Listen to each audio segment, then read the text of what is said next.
Hello, and thank you so much for joining us for the ROH Impact Duel post show. So excited about this. For those of you who tuned in last week, which was a lot more of you than I think I could have ever anticipated. I know me and Reg were both pretty blown away by the support that we got. Really taken aback in the most wonderful way. We appreciate you returning. If this is your first time here, we appreciate you tuning in there. But this week, we're going to do it a little bit differently. We are going to hand off directly to the Impact post show in the same stream. So within the same instance, right around the 10:15 mark, we're going to have Joel, and it's Chris G from the True Heel Heat podcast today. Unfortunately, Krista has the flu and is sick, which is such a bummer because I really wanted to introduce her to people who might not have seen her before. She's unbelievable. Joel doesn't deserve her, damn it. But we're gonna talk ROH for the next hour 10 or so, and who better to talk about it with than Righteous Reg joining me forever and ever about ROH. Reg, I love ROH. I don't know what to tell you. I'm so glad this brand is back. I missed it so much. Just like that, it's my favorite brand of wrestling again, I think. And this episode, I thought, killed it. What were your overall thoughts? ROH is back, baby. It's crazy. Like all the way back. This show might have been better than last week's show. The pacing, the matches, the tag team division, the main event. There's just so much about this show to love.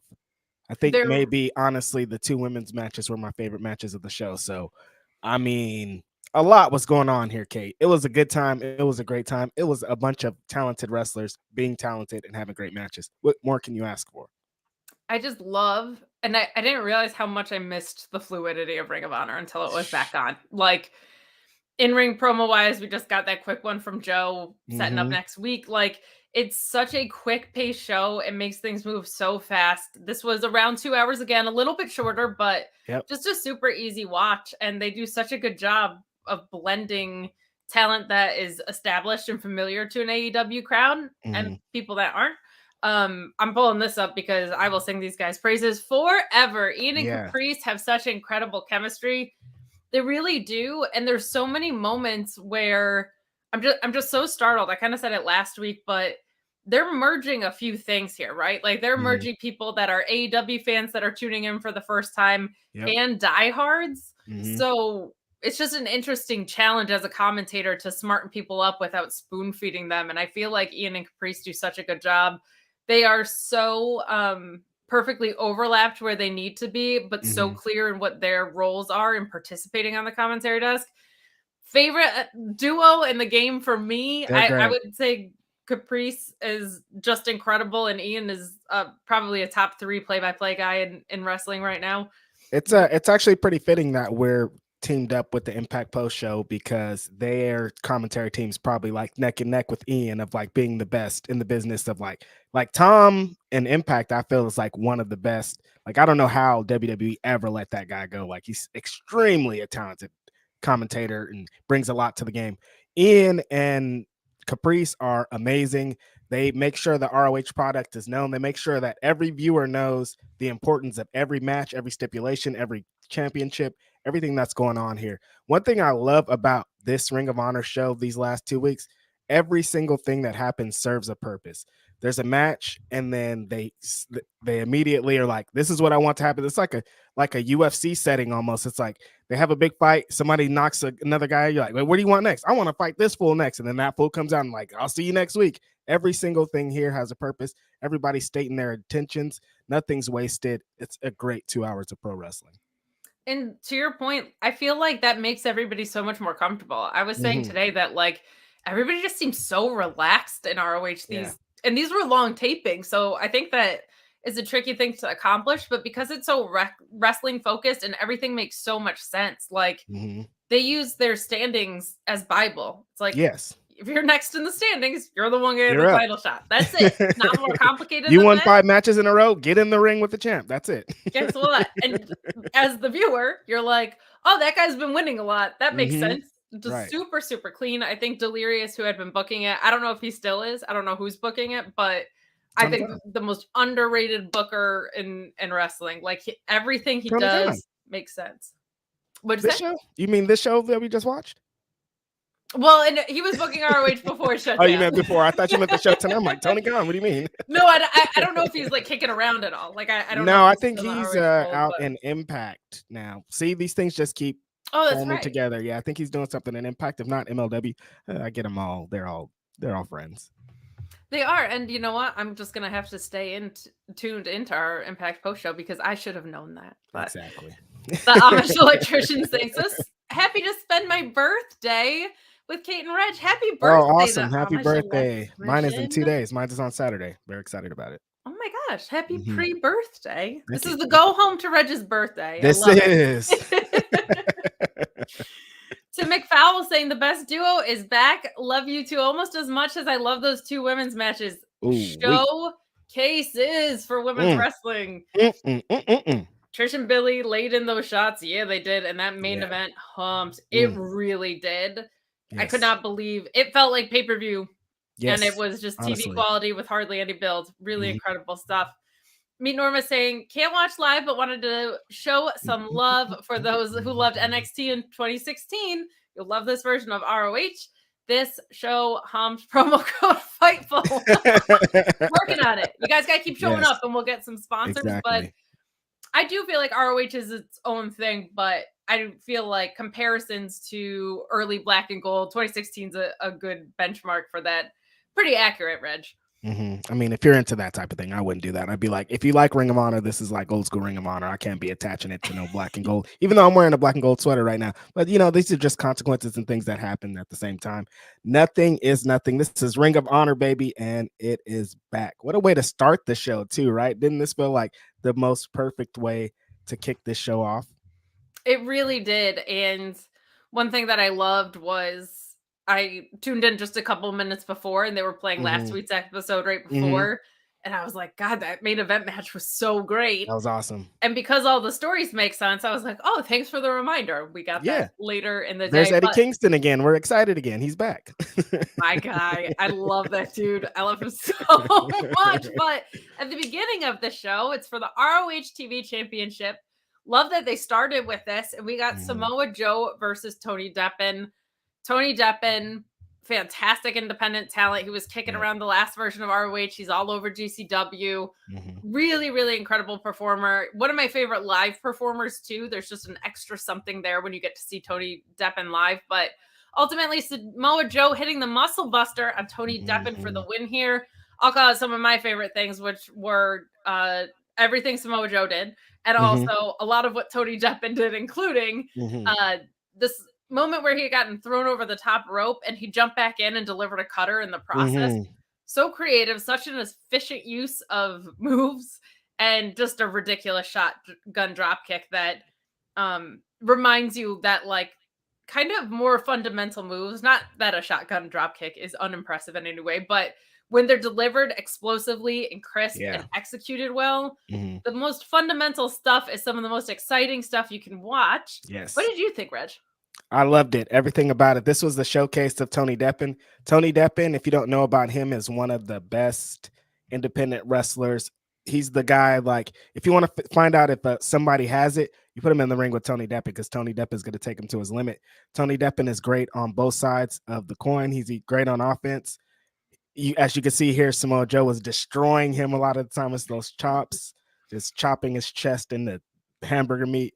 Great on defense. This was awesome. When Samoa Joe came out, it just reminded me how like he looked, as you talked about the comfortability between the wrestlers and the fans and everybody. He looked so comfortable. He looked great in that space. And I was just thinking how awesome it is that he gets to go to Ring of Honor and do this thing and get paid AEW money still. You know what I mean? Because it used to be like these wrestlers are probably like, I would stay in Ring of Honor forever if I could get the money that I want and still do the things that I be able to do. And to see Samoa Joe on this stage, being able to be Samoa Joe, this was a Samoa Joe performance right here. Like the best of Samoa Joe. You got it all right here.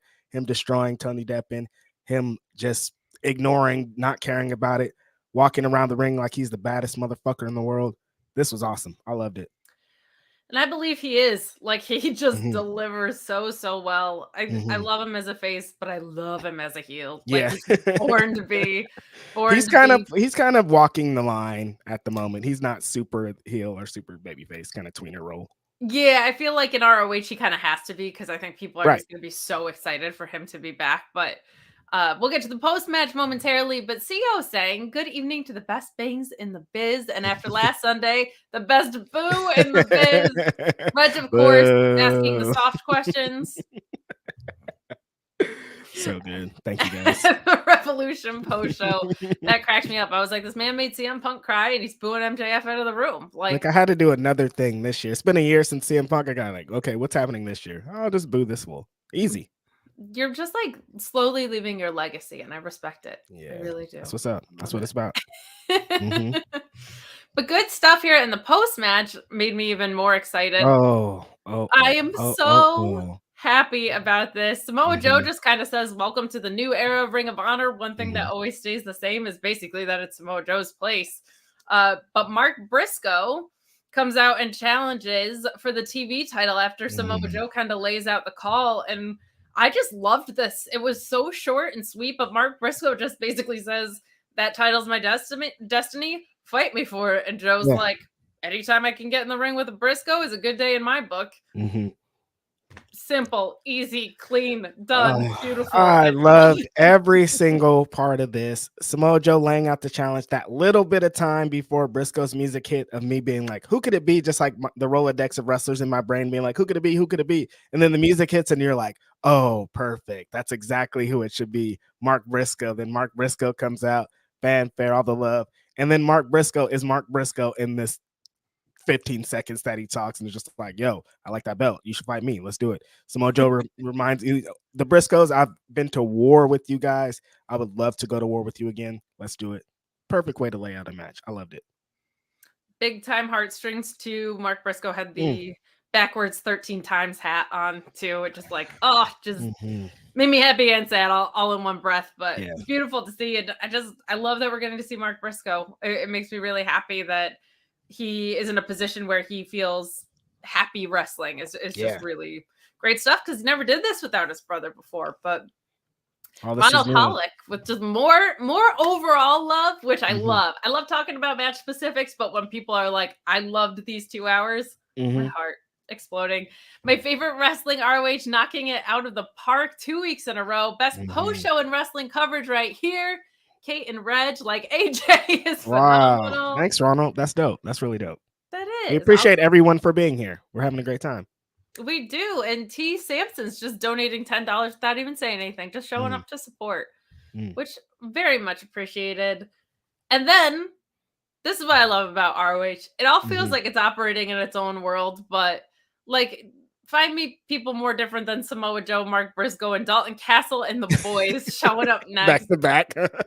So much fun. This promo beforehand, and I always say this about Dalton Castle, I feel like he is an archetype so authentically owned by him, and there's so many times this archetype is just a swing and a miss on American TV wrestling, especially. Like, there's so many times it gets cheapened or whatever, but like, it feels like Dalton's involved in every second of what he's doing here. And it just feels like it comes from a very real place, where a lot of other times it's used, we're laughing at it instead of with it.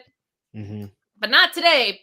We were laughing with Dalton because he said things like that Prince Nana was a fanny burp. He said that they've lost before, but they are like Chumbawamba. When they get knocked down, they get back up again. Tremendous.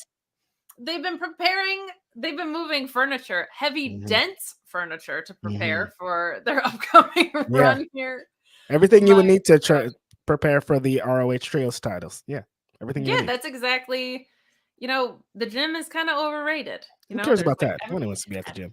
Filming themselves in the mirror and stuff. Oh, God. Every time I see a gym video on my phone now, delete, pass. I don't want to see it if it's positive or negative. All awful. Stop filming in the gym. The thing about Dalton Castle is he's so good at the character that you just have no choice but to love it, and you can feel it. And it's not like some people, when they do that type of character, you're just like, this guy's playing a character, but you're like, oh, that's really Dalton Castle. You can feel it. everything that he says, you're like, yeah, this guy is really about that. Then he gets in the ring, and the way that he just like commands the room is different than a lot of wrestlers. He has a different energy and a different aura, and he was really on display here. Agreed entirely. We got Dalton Castle and the boys, Brandon Tate, of course, and oh my gosh, Brandon and Brent. Yeah, Tate Brent versus Marcus Cross and C4, Cody Chhun and Guillermo Rosas. Very white. Apologies.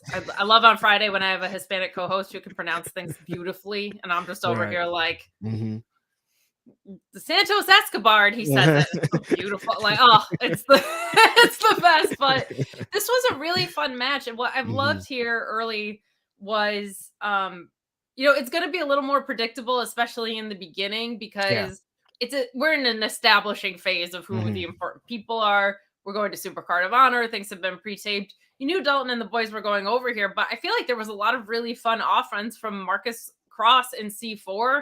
I loved the spot with the stalling suplex, and there was like, I forget who it was, but just like did a full body rotation when he kicked him because he was trying to get height. Super, super fun. Love Dalton chucking the boys around as weapons. That's just a blast of a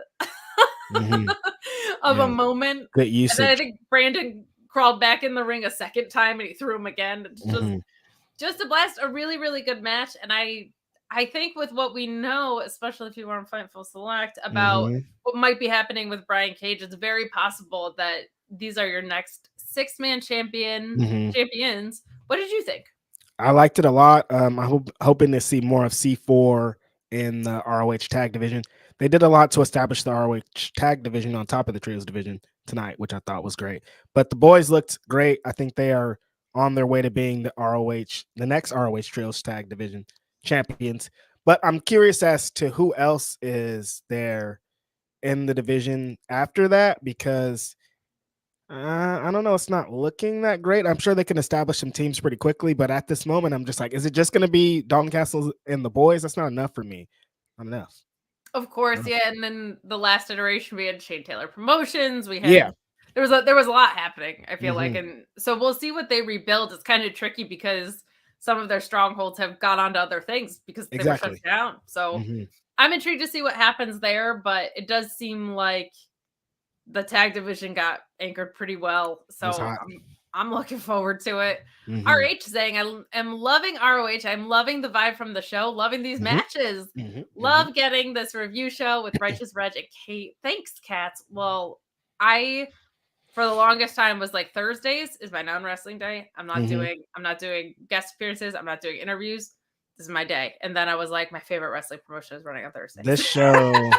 Imagine if we weren't doing this post show and we just had to watch it and be like, okay, that was cool, and not talk about it. Come on. I would be talking about it to friends, my dog. It doesn't Somebody, matter. Like, someone was hearing about it. I'm glad it can be you guys. Friends, my dog. Hope the mailman show up late so I can talk to him about it. Like, that's right. Like that Amazon package. You should have saw this main event, bro. It was crazy.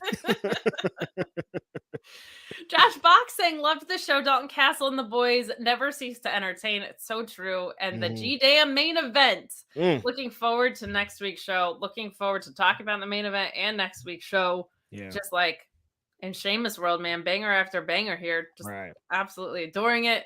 Ricardo El Comerciante de Pepsi saying, love the blonde lucky onion. Thank you. And Media Man. Gotta be honest, there's like so much support from like the Tuesday night group that we have, and so much support here from Grapsity. It's really fun to like kind of worlds collide here. There's a lot of love. This is what it's like. Hell yeah. Okay, good. Let's move on. Ring of Honor, you guys. ROH, baby. We get this promo from the Kingdom, which I mostly like, but had one small nitpick about. Basically, we get the absolutely hideous, can't even look at her, Maria Kanellis. God, she just like as another woman, you're just like, come on, that's not fair. There's nothing I can do to this, and I'm not even like, oh, I'm so self-deprecating. Like she's just a goddess among women. Yeah. My God. And Mike Bennett, Matt Taven giving a promo where Mike Bennett's half I really liked. He was saying we won gold everywhere we've been. I don't know why people would think that ROH is going to be any different. felt kind of off to me was when Matt Taven said, I know you all probably think my favorite color is purple, but it's actually gold. Swing and a miss there for me. That just felt, but it felt so like real and authentic and like coming in hot. Then it was like, we're here for those championships and we're serious and we win everywhere we go. And Taven's like, purple and gold, Lakers. It's like, I'm more than purple. Mm-hmm. I'm also gold. Yes. Mm-hmm. We like Kobe too, Matt Taven. What do you want from us? Yeah, and you know what? I also enjoy purple. So I didn't that perp is very good. Yeah, it felt like they reduced themselves to the color. Yeah, not like, I don't know. It wasn't needed. Not like any of us. I was like, I didn't view Mike Bennett brought it right home afterwards. We were all like, all right, you got it. We got this. He was like, I got you. This is what happens with tag teams. They pick each other up when you say something. That's why. That is why. There wouldn't be tag teams if it wasn't for this. That's right. That's right. But great to see here. Maria, of course, there's so much love pouring in via the super chats and just in general from what we saw out of the women's division tonight. She was so fundamental in the ROH I'm sure she probably division. had to help with because she's great and she's an awesome asset to the women's division out there. 100%. 100%. And it's just nice to see it back off to this fantastic start, pick it up right where they left off and with some of the same talent, which we're going to get into. But before we do, we are going to talk LFI, Rush and Dralistico versus Serpentico and Angelico. Again, just the whitest pronunciations. But you get who I'm talking about. I respect you. I appreciate you. It's just who I am. But this was fun. Dralistico getting the pinfall, too, I thought was nice. I feel like it's easy to kind of just assume it would be Rush in this situation. Yeah. Absolutely loved Rush finding the hard cam to do the... like, he's going to find it every time. Never fails. It's professional. Every single time. Loved commentary here too. Them talking about how Rush doesn't understand sarcasm was hilarious to me. They talked about LFI and their New Japan roots, which I really liked, being an offshoot. And then after they attacked Luther and they tossed Serpentico's mask into the crowd. I'm a little tired of unmasking spots. I'm not gonna lie. The game is the game. Yeah, no, I don't really like them doing that. It's disrespectful, Rush, all the time with your little mask pulling off. Damn it. No, this was really fun. It was you said something earlier about the shows being establishing wrestlers and establishing stuff.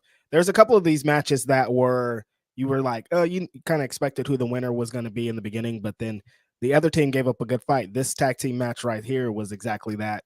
You thought that LFI would just come in and demolish these guys because, I love Angelico, but Serpentico is like the worst record in like all of professional wrestling right now. So like, it's not really that lit for him. Like I was saying earlier, like hearing Spanish announce project or team or whatever they're called and not seeing Joel and Jose Maximo coming out there hitting Spanish flies and stuff is weird. It's weird. That's all I'm saying. I'm just going to say that. It's just weird because I bought my first Ring of Honor tape to get and watch Joel and Jose Maximo in Amazing Red because those were the guys. It's just weird. I don't know. Whatever. But yeah, they put up a really good fight. I thought Angelico, he's really great. He's pretty underrated if we're keeping it real. One of the best wrestlers they have in the locker room that just one of those, you can always get a great match out of this guy. And his tag team shit was pretty good here. Rush is just dominant everywhere that he is. He's hard hitting. He's mean. He's going to hit you with some cables outside of the ring, going to choke you. And then he's going to smile in the camera, spit on you probably. The way that they combine moves, him and Dralistico, the way that they hit their little missile drop kicks together and slap guys in the face and walk the ropes. It's just like the best kind of luchador rudos stuff that you would want. They're going to be a great addition because you're going to need some more heels on the tag team side, and they're going to represent very well on that side. Agreed with everything you said, including it being a little weird seeing this like SAT thing. It does it felt kind of weird to begin with for me. Yeah. Going for myself, but then when it's an actual Ring of Honor. Yeah, it's super weird. Feels it's like very, very weird. So what show am I watching? Because if I could pull up another, like if I type in Spanish announce team, it's gonna pull up those other guys probably if I do it in Honor Club. So it's like, I don't know. It is a little odd if you didn't watch Ring of Honor previously. They were a pretty fundamental tag team in the early days of Ring of Honor, and just kind of establishing a style that's so popularized today. Like they were a pioneer in that. So we're not creating drama here. No. We know Reg doesn't ask the hard questions. Nobody at Grab City does, Never. but we are dancing around this. So it's all softballs, baby. I tried to, I'm like, Reg, why don't you ask about Velveteen Dream? But here we are. So they wouldn't let me. They're like, we're out of time now. When I was like, Velvet, they were like, we gotta go. I just like that idea that you're asking Tony Khan about it. Right. Like, no. Yeah. What? Yeah. Taku too saying those Rodic R's are a killer. They are. They are. They are. It's just, I'm like, I look like I walked out of Home Goods 10 minutes ago, guys. I don't know what to tell you. It is what it is. It is what it is.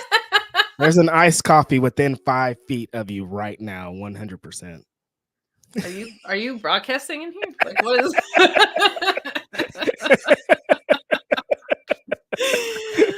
Oh, moving on.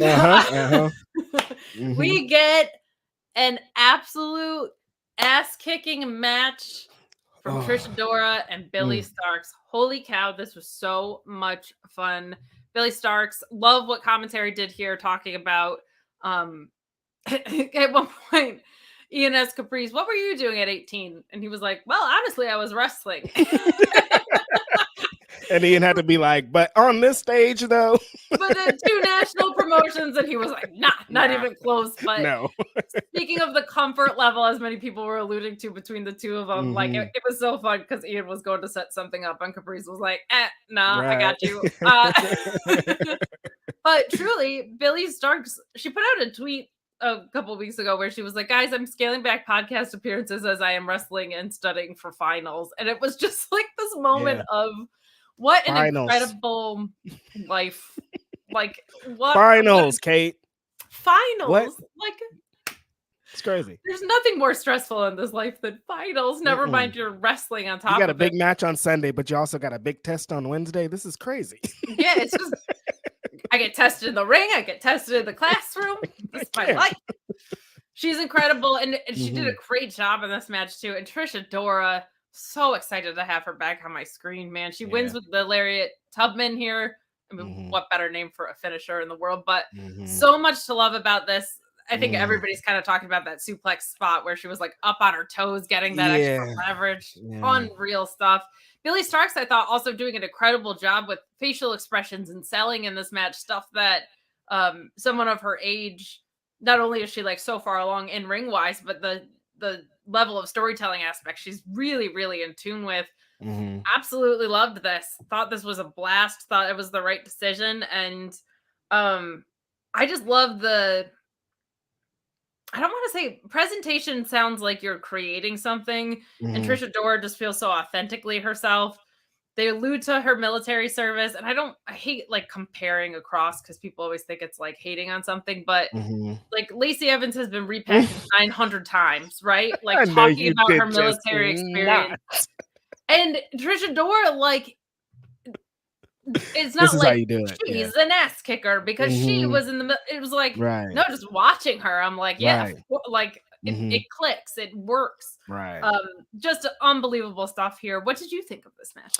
I need more time to talk about how great this match is. We need 2 hours, like on top of how amazing everything about this match was. Trish Adora is fantastic, one of the best women's wrestlers in the whole world. When I was pushing for Willow to be signed, right, all the time, I would also be like, and Trish. Like it was always and Trish, Willow and Trish. The two best, they're both on display here, crying emojis all around. The slow pace that they worked. Billie is 18 years old, so a lot of her matches I watch in GCW, she's going balls to the wall. Everything's happening. There's people flying all over the place. She's doing all these things, but this wasn't that. This was a slow pace. They slowed it down. It showed that you can let things breathe. You hit one move and then let it breathe, and then you do another thing and then you let that breathe. They were just comfortable throughout the whole match. This body slam onto the apron, and then the way that she just let it breathe, and then just nothing was rushed. And then back on the other side, Billie Starkz looked like she wasn't 18 years old, like she's been in this game for 20 years. The way that she, like you said, facial expressions, the way that she knows how to hit her spots at the right time, the way that she hit her spots, the bounce back kick that she hit was like the most perfect I've ever seen it hit. They were both trying to take each other's heads off the entire time, like, and the way that Trish just broke Billie down, got her into the cattle mutilation, and just worked it. And this was just perfect, a perfect showing for Trish Adora. She's going to be one force to be reckoned with in the women's division. I like that she worked heel for a lot of this, because I think that the powerhouse that Willow is, it's like you need some people to go against her when it's time for her to go against her. On the flip side, we're going to talk about it in the main event. Athena is doing an insane job, like giving her an award at this point. But yeah, this match with Trish and Billie was awesome, hard hitting, back and forth. Billie showed heart, Trish showed aggression, everything you would love about a really hard, intense women's match. Ring of Honor women's wrestling. Oh my God, amazing. I loved it. Loved it. Loved it. 5 stars, a million stars, a billion stars. Perfect. Yeah. A billion stars. We're not even in the Tokyo Dome, and we're just giving out billions of stars here. A billion stars. Also, to your point, we got to see a different side of Billie, which I really liked. I think, she has been so open about how much she loves like backyard wrestling, and she'll just go watch tapes from it. And like, this felt a little different. This felt slower, to your point, like a completely different pace. Really good storytelling for stuff that didn't have necessarily a huge story going into it. Exactly. Really liked what we got. Beautiful. Brett Lockman saying this ROH feels like Tony Khan unrestrained by the pressures and limits that would have come with television. It might be perfect. I mean, he talked about that in the press conference the media scrum at the end of Revolution, that this is him. He could do whatever he wants. He doesn't have to worry about commercial breaks. He doesn't have to worry about sponsors. It's just 100% wrestling. And that's what I love about this show. It's a wrestling show that tells wrestling stories with wrestling. Like, it's for me. That's how you build a match. Let's build this match. How do you do it? No, let's go talk for 20 minutes. No, have 2 guys in there fight, and then another guy says, I want to fight next, and then another guy says, I want to fight next, and they all want to get that championship. It's not really that hard. It's what the foundation of this shit was built off of. Agreed. Preach. Everything you just said. Yes. Like, this is the most for me product that is out there. And also, to your point, I loved Caprice on commentary again saying that, like, this is a place where women can come and wrestle. Like, there's no focus on anything else. And that really kind of showed through here. But we've got a lot of love coming in, talking about the women's division. Chad 722 saying too early to say ROH has the best U.S. women's division. Early, yes. Early. Off base, I can't say you're off base with that, but early. Early. I think if you ask me in a year from now, it's very possible we're like that. It's at least in the conversation. But from what we saw tonight, how do you argue? Right. Christopher Spire saying that it's miracle 2 women's matches back to back week on ROH booked by Tony Khan. It is refreshing, I gotta say. Like, it's Who would have thunk it? Yeah, and it's none of them feel token in any way, right? Like, I think I've had discussions about there hasn't been a women's main event on SmackDown since Charlotte left the first time, which includes the entire Triple H reign. And while that's frustrating, I'm like, well, none of the stories really warranted it. Like, Ronda's reign wasn't great, and you don't want like token stuff out there. But these were 2 of the best matches on the card, Rich. Like, just really, really good stuff. So, love both these matches are great. Agree. Yeah, Tromerick saying, I think we already got that one. Did we? I'm gonna read it again because it's all true. Great second episode, ruled from start to finish. I don't think we did read this actually. And just enough time for the post show before work. That's awesome. Sweet. Oh, I love hearing that. Can't wait to see Trish Adora at an upcoming Prestige show. That's awesome. More C4, please. I think this has been something really fun for me in the beginning, is learning more about talent that I knew existed, but just not seeing a ton of them, or seeing talent that I was familiar with that haven't had the biggest platform opening other people's eyes. And I know Yeah. you're super connected with like the independent scene. Mhm. Any favorites? Like, I think a lot of people were tweeting about Tony Deppen today and all Mhm. sorts of good stuff. Yeah, I mean, those guys, they brought up Prestige. They're doing a lot of great stuff up there in the Pacific Northwest and C4. So they're tag team champions for a long time. They're doing a lot of great work in Defy too out there. I saw somebody this week that was featured because we were in the Bay Area, but Titus Alexander here in the West Coast, I think would fit in perfectly with what they're doing here with Ring of Honor. He's kind of exactly like everything I described about Tony Deppen earlier. It's just exactly the same for Titus. I like to describe Titus as 2002 AJ Styles, like that raw energy, that how he worked, how he bumped, everything about that is like what you get out of Titus Alexander. I think him here in this Ring of Honor, this new Ring of Honor would be a great idea. So moving forward, let's do it. Hell yeah. That's a And great Sandra call. Moon too for the women's division if we're talking about women also because she's cool. I'm very intrigued because I Mhm. think I don't know. I'm intrigued because there's gonna need to be some more people that join the women's division at ROH. Like, Yeah. I don't know if I think Willow's gonna win, but she's doing so much work on the main roster of AEW. I'm like, Mhm. I think she was supposed to be like their workhorse for that division, and they kind of I think she might be hot shotted just in the AEW women's Yeah, division because now. she So could still beat Jade, so I don't really know if she's gonna stick around for long over here in Ring of Honor, just because her momentum's continuing to grow in AEW. So yeah, there's spots that are gonna continuously need to be filled, which is great. yeah, it's awesome. The more places for wrestlers to work, the better. Hmm. Love seeing it though. Love Yep. what an awesome thing to have. Hmm. We get a promo from Matt Seidel and Christopher Daniels. They were Yeah. a tag team champion duo back in old ROH. Christopher Daniels saying that he's basically back in ROH. He's got opportunities. If he could call anyone in the world, that would be Frankie Kazarian, but the circumstances don't allow for such a thing.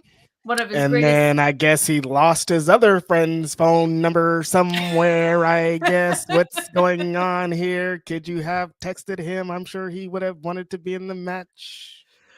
you know, that did cross my mind too that SCU had I could three only have people one in it. other SCU friend. What the hell, crazy CD?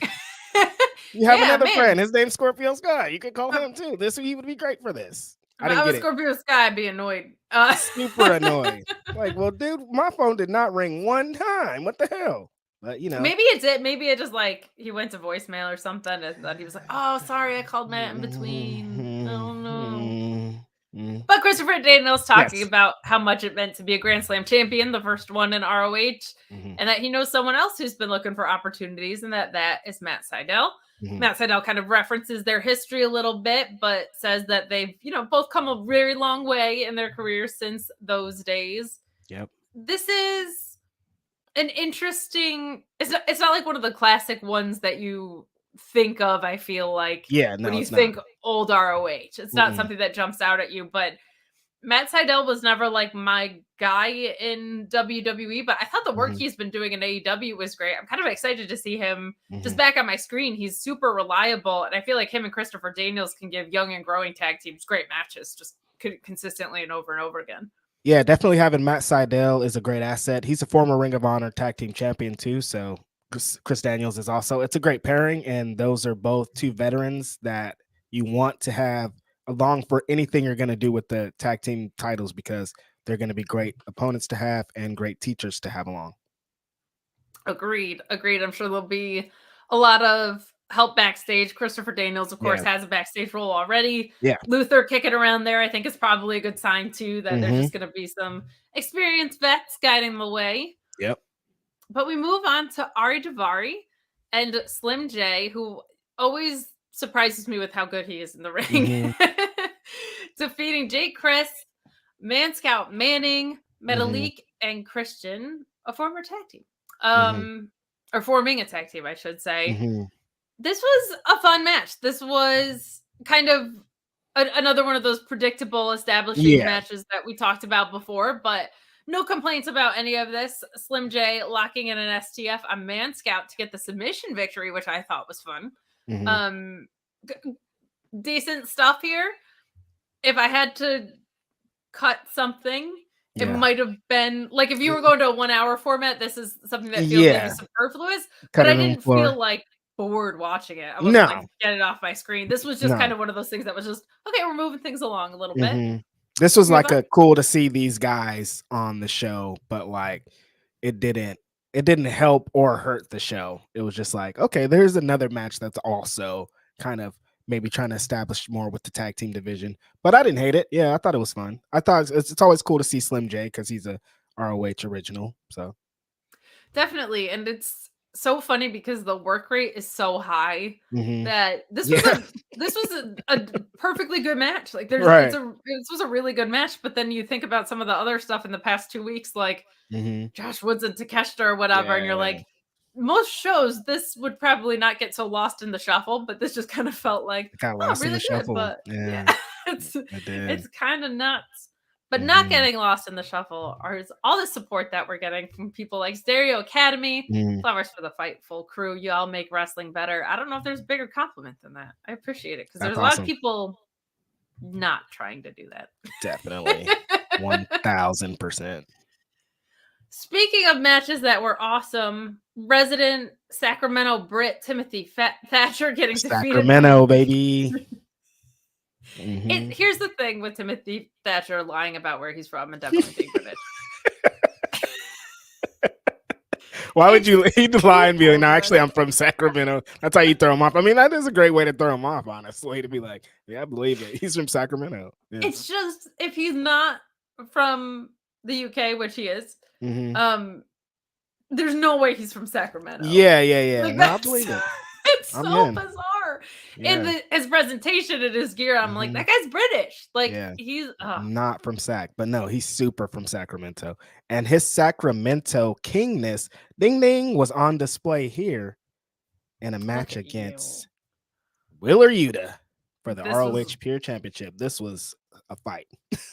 So much fun, beating the absolute hell out of each other. I said last week, and I felt like it showed up even more this week. Wheeler Yuta just looks very comfortable in this environment. He does. He might be one of the most comfortable looking out of everybody today here, because he was just like, I'm BCC. I don't give a fuck about none of this. I'll submit anybody out here right now, and then I'll punch him in the mouth. And that's exactly what he did here. Blackpool Combat Club, oh man, we're in for a treat because they are just, it fits. Like, them being faces, I never really could get behind. Like, I don't want to see people smiling. I want to see Claudio like European uppercutting somebody really hard. I want to see you to stretch somebody. I want to see Mox bleed and have somebody else bleed. Like, they're angry. They're angry men, and now it's on display, and we are loving it. Loved so much about this match. There were multiple spots where Wheeler was trying to cheat in a pure rules match. Love that. Like, just love the storytelling that comes with these pure matches. If you're not familiar with pure matches, if this is the first time you're seeing them, because we didn't get one last episode, right? Pure matches are a completely different set of rules. You get 3 rope breaks, you get 1 closed fist punch, which they announced because Wheeler used it. And to me, these matches are always where Caprice and Ian shine the most, because there's so much storytelling that can get lost within those rules, and they just do such a good job of highlighting it.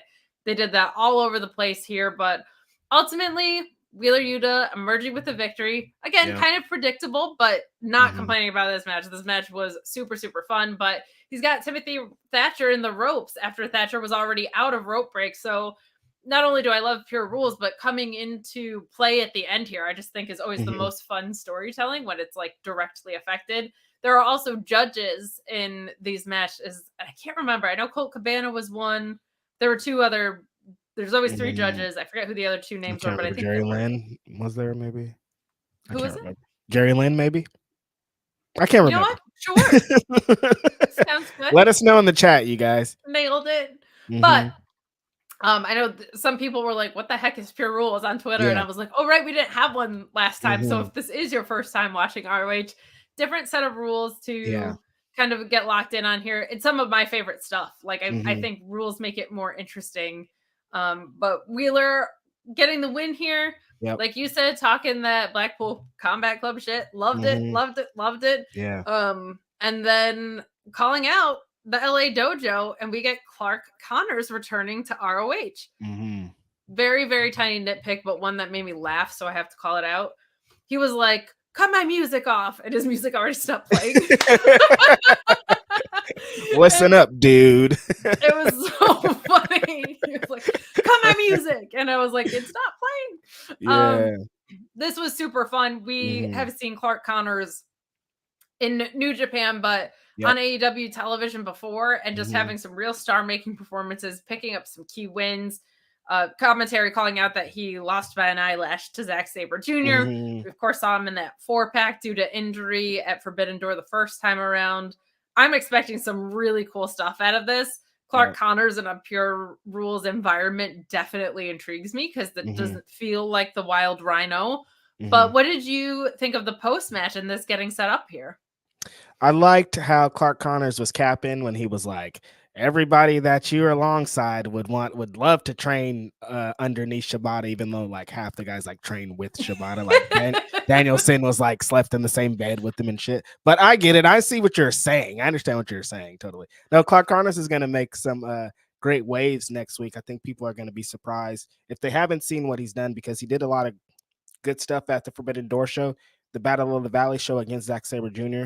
Really fun match. I think he's going to bring that. If Yuta's going to be doing this every week or every other week, having a really cool pure match with some random anybody, I'm all in for it, because Yuta is really on display here, even more than he is in AEW, because he really gets to get his shit off, and he really got it off right here. So I'm looking forward to the match next week.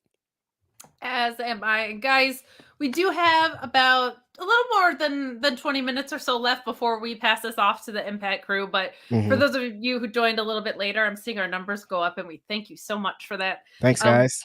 We are going to hand this off to the Impact post-show. Normally, it's Joel and Cresta, the star, who I can't wait to, if you haven't seen her, introduce you to her next week, because she is just instantly will fall in love with her. She's absolutely incredible. And then Joel will be there. But today it's Chris G from the True Heel Heat podcast, who does their watch along at the Impact watch along at True Heel Heat. So stay tuned for that. We're going to pass it off in the same stream. On the audio side, however, these are going to be separate broadcasts. So if you just want to listen to one show, you can do that, or listen to them both as separate episodes. So we appreciate it.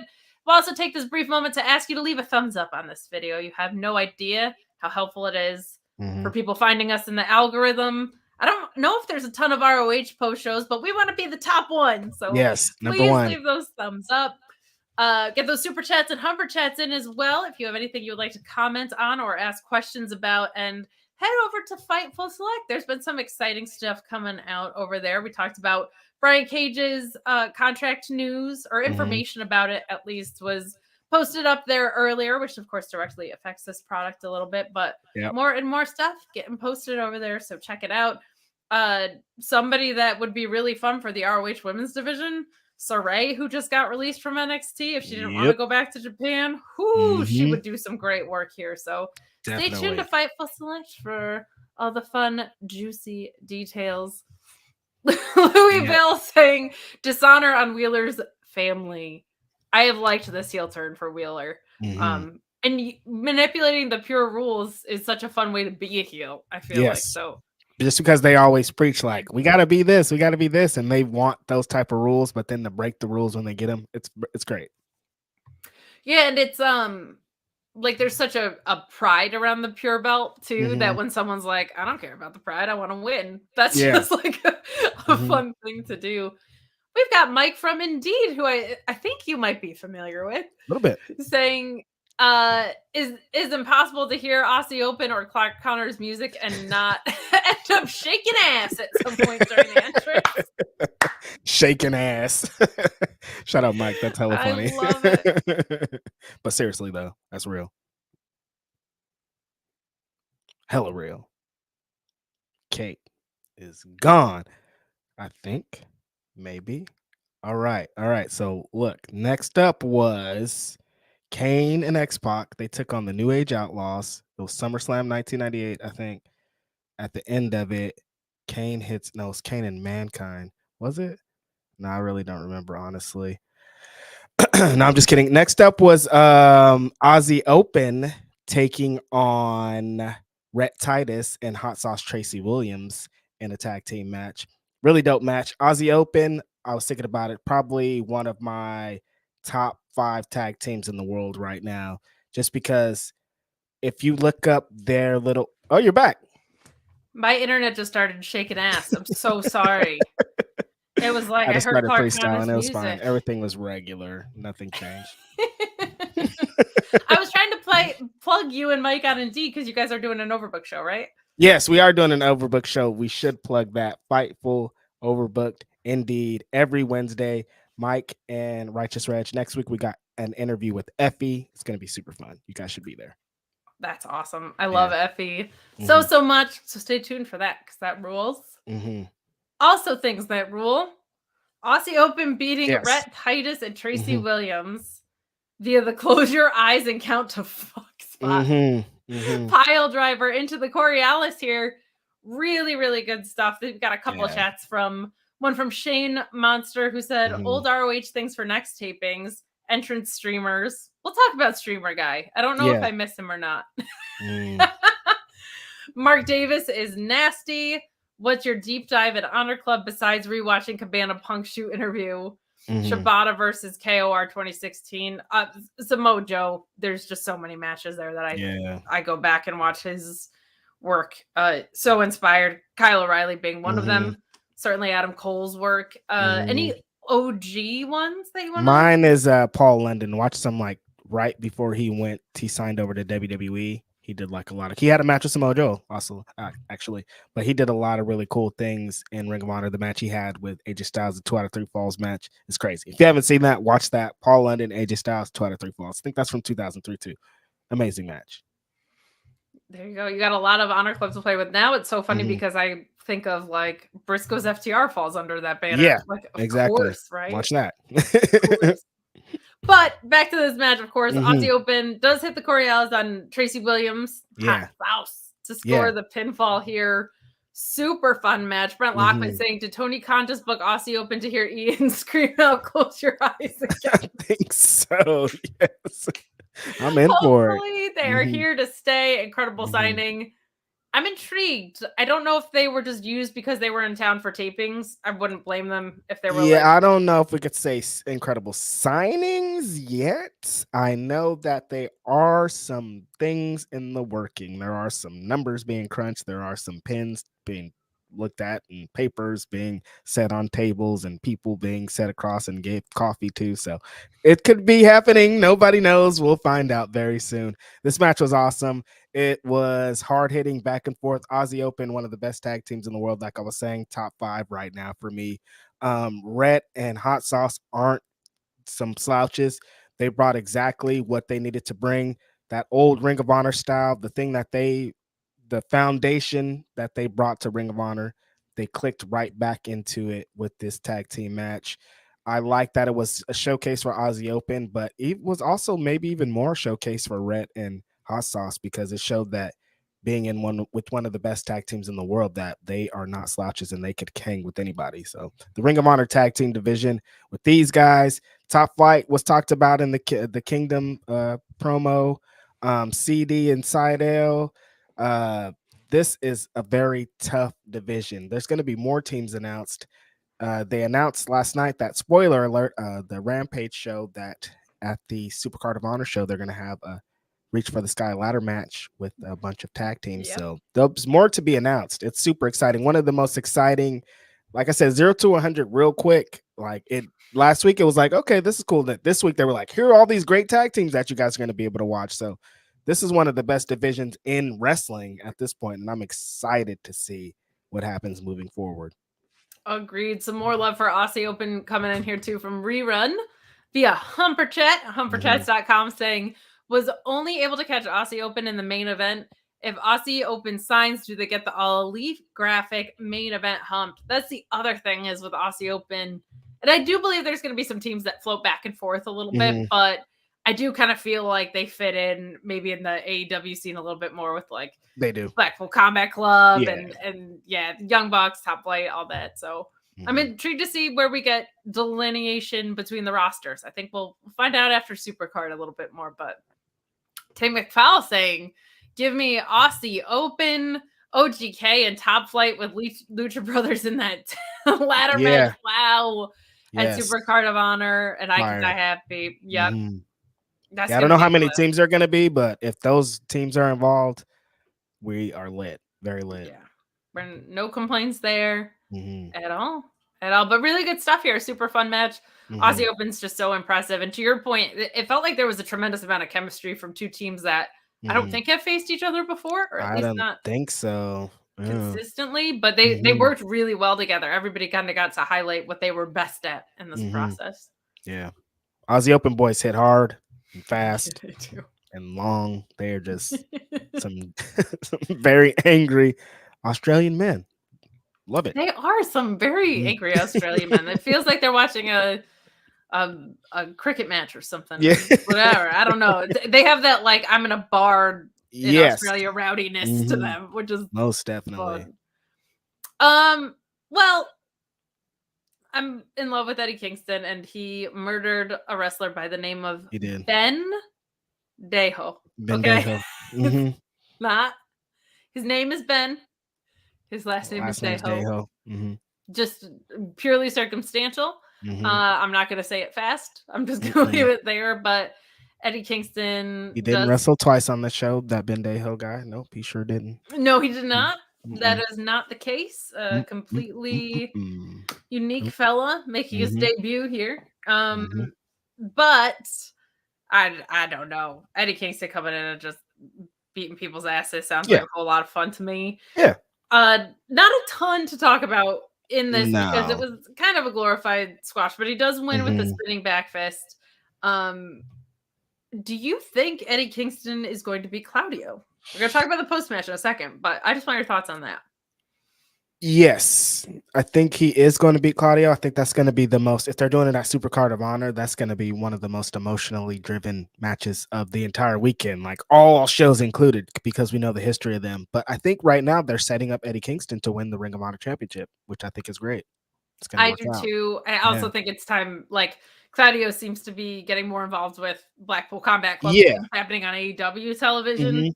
Eddie Kingston just quit. So does feel like it should head in that direction. And I think that's a whole bunch of fun. Crowd's going to go nuts if Eddie finally gets the title. The crowd is they're going to cry. There's going to be people in there crying. I'm the crowd. It's going to be me. I'm going to be able to cry. Like, maybe, but love this. And then post-match, Eddie Kingston says, I want my title shot. And Claudio says, men who aren't honorable don't get shots at the Ring of Honor world title. Not this title. Like, what a dick, man. Loved this. Claudio don't usually act like that. Usually he'll be like, yeah, I'll take on anybody. He's like, nah, not this fool. No, anybody but him. They got 2 decades of grudges to hold, but I just Claudio's so easy to root for because you're just like, man, this guy just swings people and uppercuts them into oblivion. A strong man. But this, I was like, damn, Claudio. So I think Eddie's gonna have to do a little bit more to get that shot. I don't know what yet. I think he's gonna do some very destructive and mean things, and I am here for it. It is going to be delicious. So we are wrapping up in about 10 minutes. We are going to have Joel Pearl and Chris G from the True Heel Heat podcast taking over this stream to move on to the Impact stream, but not before we talk about our main event. And what a main event it was, as my phone goes off and excitement about it. Good stuff here, but some love and chats, the most chats that we've had for any segment, and deservedly so. Chris Mueller saying, it's so nice that Tony Khan booked 2 chances for Kate to go get chicken tenders. Wow. On the Summer Jam screen, that was whew. Well, now I don't feel bad saying this. Chris Mueller, whose handle on Twitter is BR_doc. If you had any problems with the ROH app or watchroh.com, he can fix them for you, because he's been fixing the Bleacher Report app for, just months and months and months. So if you ever have a technological problem, hit up his DMs, especially during wrestling pay-per-views. He's the BR doc because he is an IT specialist. So. Double chicken tendy spot is it's rough, but who wouldn't want 2 servings of chicken tenders? I mean, That's tough, but mm-hmm. it's almost like I could get them, and the reality is I could be back watching the match by the time it started, but why let the truth be a detail here? But he also says Willow versus Athena was so good. Hell yeah, it was. Mike McVaney, a 12-month member of our YouTube channel. Thank you so much, Mike, saying, great show. Willow is the best. The title is hers soon. Pylon saying Athena and Willow killed it. Halabasina saying Athena and Willow main event, the second episode. Yeah. It did feel like represent, baby. Yeah, and just it didn't feel out of place that it did, largely because it was a title match, but you also had Samoa Joe defending a title here. Yep. It didn't feel like, look at us in our women's division. It just felt like these 2 women kick ass. Everybody loves Willow. Everybody's in on this version of Athena, I think. Just so happened to also be 2 black women in the main event of Ring of Honor. Who would have thunk it? These things don't happen on the regular. You can count on legit one hand how many times this has happened. And this was one of the best women's matches, one of the best matches all year that has happened. This back and forth.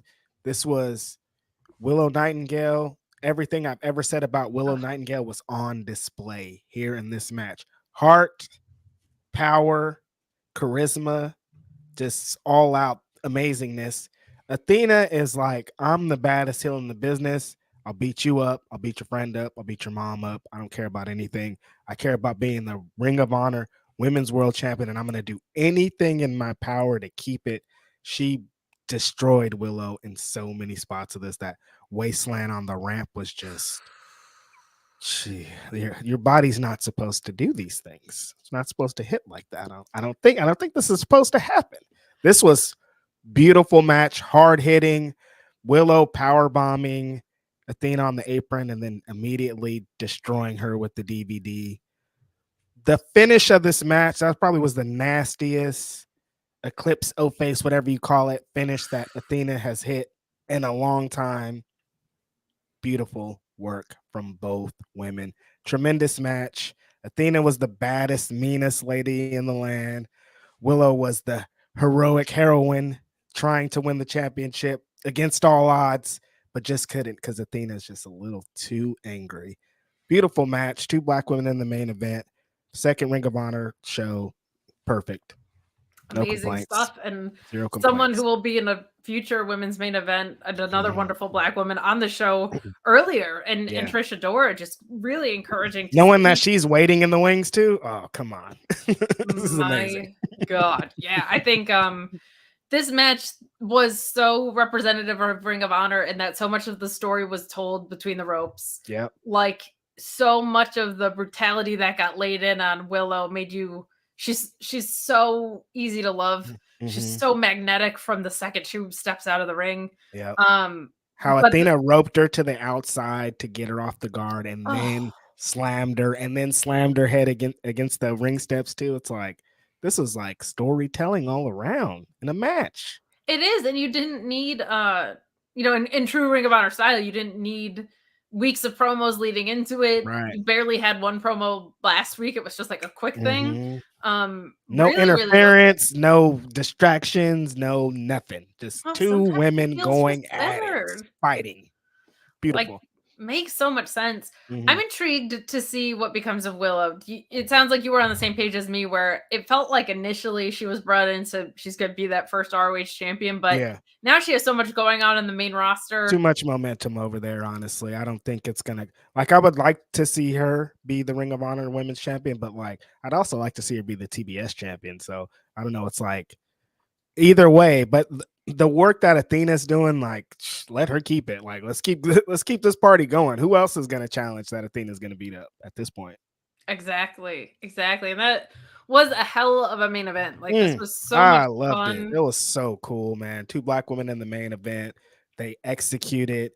Willow could still, like we talked about her potentially going up. She could still get a rematch and beat Athena. That wouldn't be the craziest thing in the world. Definitely. And it'll be interesting because we don't know everybody who's in the women's division yet, or any of these divisions. Yeah. Like, who's next for Athena is still kind of a question mark. So I like that about it. I think it's going to be really fun to see the rest of the road to Supercard, and I think Supercard is just going to be incredible. But I'm with you. I feel like Willow's got her groove going in AEW right now. This version of Athena is just working in so many different ways. And it just feels so like her, even after the match, just beating up the referee and stuff. Like, oh, I love this. I love this. But we do have a couple of minutes to play with. I don't think I've ever finished a show earlier. I've never done that. Wow. I've Look at us being always on gone time over. and regular and things. Yeah. But That let's is. just let's just do some rec spec. Let's speculate wildly on the road to Supercard of Honor. What are your thoughts? We'll go through the titles to start with. We'll go through the world title, the TV title, and the women's. And if we have time, we'll get to the 6-man and the tag belts. But what do you think? We think Eddie Kingston's going over. Do you think it's a one and done or a one and done for now? Is Claudio's kind of going to pivot back? I think Claudio's going to be back up there on the main roster. The Blackpool Combat Club's about to kick it into high gear, and especially if they're going to be, they have so many different stories to tell within the stories that they're telling that it's too much going on over there. I think Eddie Kingston with the contenders that are going to be set up here come in the future for the Ring of Honor Championship, he's the guy to be carrying it for a while. I think that is a really good call. Any thoughts on who his first challenger might be? That's a great question because you could go either way. It's kind of like the same thing with Samoa Joe because he could play heel and he can be a babyface. I don't think a lot of people want to boo Eddie Kingston at this moment, though. So, I mean, you could. Roosh is in the tag division, but he'd be a great opponent, you know, being a former Ring of Honor champion, kind of representing how he does going against Eddie Kingston. I think that'd be a good first challenge for him, honestly. That's a really good call. I do think, to your point, too, the heel and face stuff just isn't as emphasized in Ring of Honor. As much. Like there's not going to be a lot of changes between a face version of someone and a heel version of someone. Just who they're booked against and the way they approach a match. Exactly. Which kind of brings us to Samoa Joe. I feel like he was definitely a heel doing the Powerbomb Symphony at the pay-per-view. Today he's coming back home to ROH. No way he's going to be a heel. They kind of just let him do his thing today. But Mark Briscoe versus Samoa Joe. Is this Joe losing both of his titles, or is Joe going to do more work with this? This is a tough one because Mark Briscoe would be great. He's a great wrestler. It wouldn't even be like Jay Constellation Prize would be like, no, he's like earned it. He's a great wrestler. He's all this. But the work that Samoa Joe is doing right now, there's some trains I don't really want to stop, and the Samoa Joe destroying everything in the world train is just like on 10 right now. I don't know if I want this party to stop. Samoa Joe being the king of television, I like it. Especially if he's, has this, which they brought up in the show, the Twisted Metal television series coming soon. Got to have him as the TV champion still. So I think Samoa Joe might go over, continue this party. I think so too, just because this title reign hasn't really been a title reign because the title's been so on and off of television. So let him do a bunch of work. He's so beloved in Ring of Honor. He can do so much work for the younger talent that's coming up. And I want to see it for sure. Yeah. Athena, we've got Willow. We think Athena's keeping the belts. Yeah. Possible challenges for her. This one feels like the most open to me. Yeah. Trish is right there. I loved what Trish did today.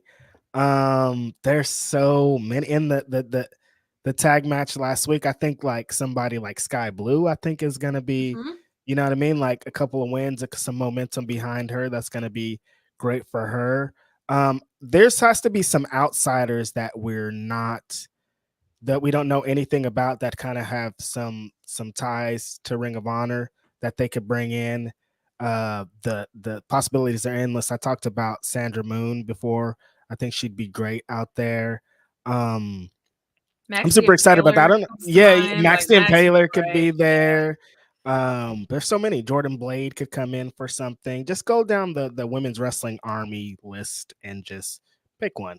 Miranda Alizé, of course, too. Like I was thinking about that tournament, but what's so funny is there's so much history with the men's side and so many callbacks that they're making. The ROH women's division before Maria got her hands on it wasn't always the most like No, it was women's sporadic. wrestling focus. Yeah, it was just kind of like here and there. Like if there's women in the, we'll put them on, but it's not like a focus. So I'm happy where it's gonna be going forward. I am too, and I'm happy we did this show. I'm happy to Mhm. pass it off to Joel and to Chris, who are going to be talking some Impact, which Yeet. this is fun. This is the little pass the baton, like in Mhm. those relay races where you just Feels weird. It does feel kind of weird, but I'm excited because I feel like ROH and Impact are probably the most different types of products. Like this feels like the most sports based, and we're handing it off to the most character driven, I would say. Mhm. I mean, NXT might have more characters, but I would say Impact's more character driven. So we're excited to pass it off to you. I know Cresta is sick, but Chris, thank you so much for stepping in. True Heel, Chris G doing the Impact watch along on the True Heel Heat Network podcast situation, killing it over there. Love what you guys are doing, but we'll head out. I'm gonna watch. I'm gonna stay tuned. I'm gonna learn some Impact, but we're gonna get it off the stream here. So plug your stuff. Get out of here. Plug your stuff. Oh yeah, Reg, you plug your stuff first. It takes me too long. Grapsity podcast is every Saturday morning, happening this Saturday on my birthday. Come in with your money for the super chats because like I like stuff, you guys. Thank you. Next week that I got the Indeed interview on Wednesday. Mike from Indeed, Righteous Reg, Effie. And then Ask Grapsity will be on Thursday. Back with Kate on Thursday. Grapsity again on Saturday. It's just Grapsity, you guys. That's what it is. It's Graps. It's all Grapsity. Yeah. Love that. Didn't mean to sound arrogant when I was like, I have so many plugs to go through. I'm tired this week, y'all. But Mondays doing the Sour Graps post show behind the paywall on Fightful Select, doing Sour Graps on the main, doing our NXT post show that just gets sillier and weirder by the week. Wednesdays at the Mark Order podcast, talking all things All Elite. Thursdays, we're bringing it back right here. And Fridays, doing the AEW Rampage and SmackDown post show. Very, very excited. I'm just going to take care of this chat before we head out. But does anyone know the full roster yet? Because I'm confused. And I think whoever is on the roster should only be ROH, not AEW and ROH. We're still establishing. After Super Card of Honor, that first pay-per-view, I think you're going to see a lot more clarity. Right. And I think some people will float in and out, but I think for the most part, your delineation is going to come then. But follow me at Miss Kate Fabe. Follow Reg at Righteous Reg. And stay tuned for this wonderful Impact post show. Take it away, guys. I'll pull these guys. Thanks. Thanks, guys. All right, let's do this, Chris. We're in the wrong. Oh, look at this. We're everything's wrong. Everything's messed up. They never leave it like they're supposed to, right? Isn't that how it works? Where are we? I'm here. You're here. Chris is here. This audio is not even the final cut. All right.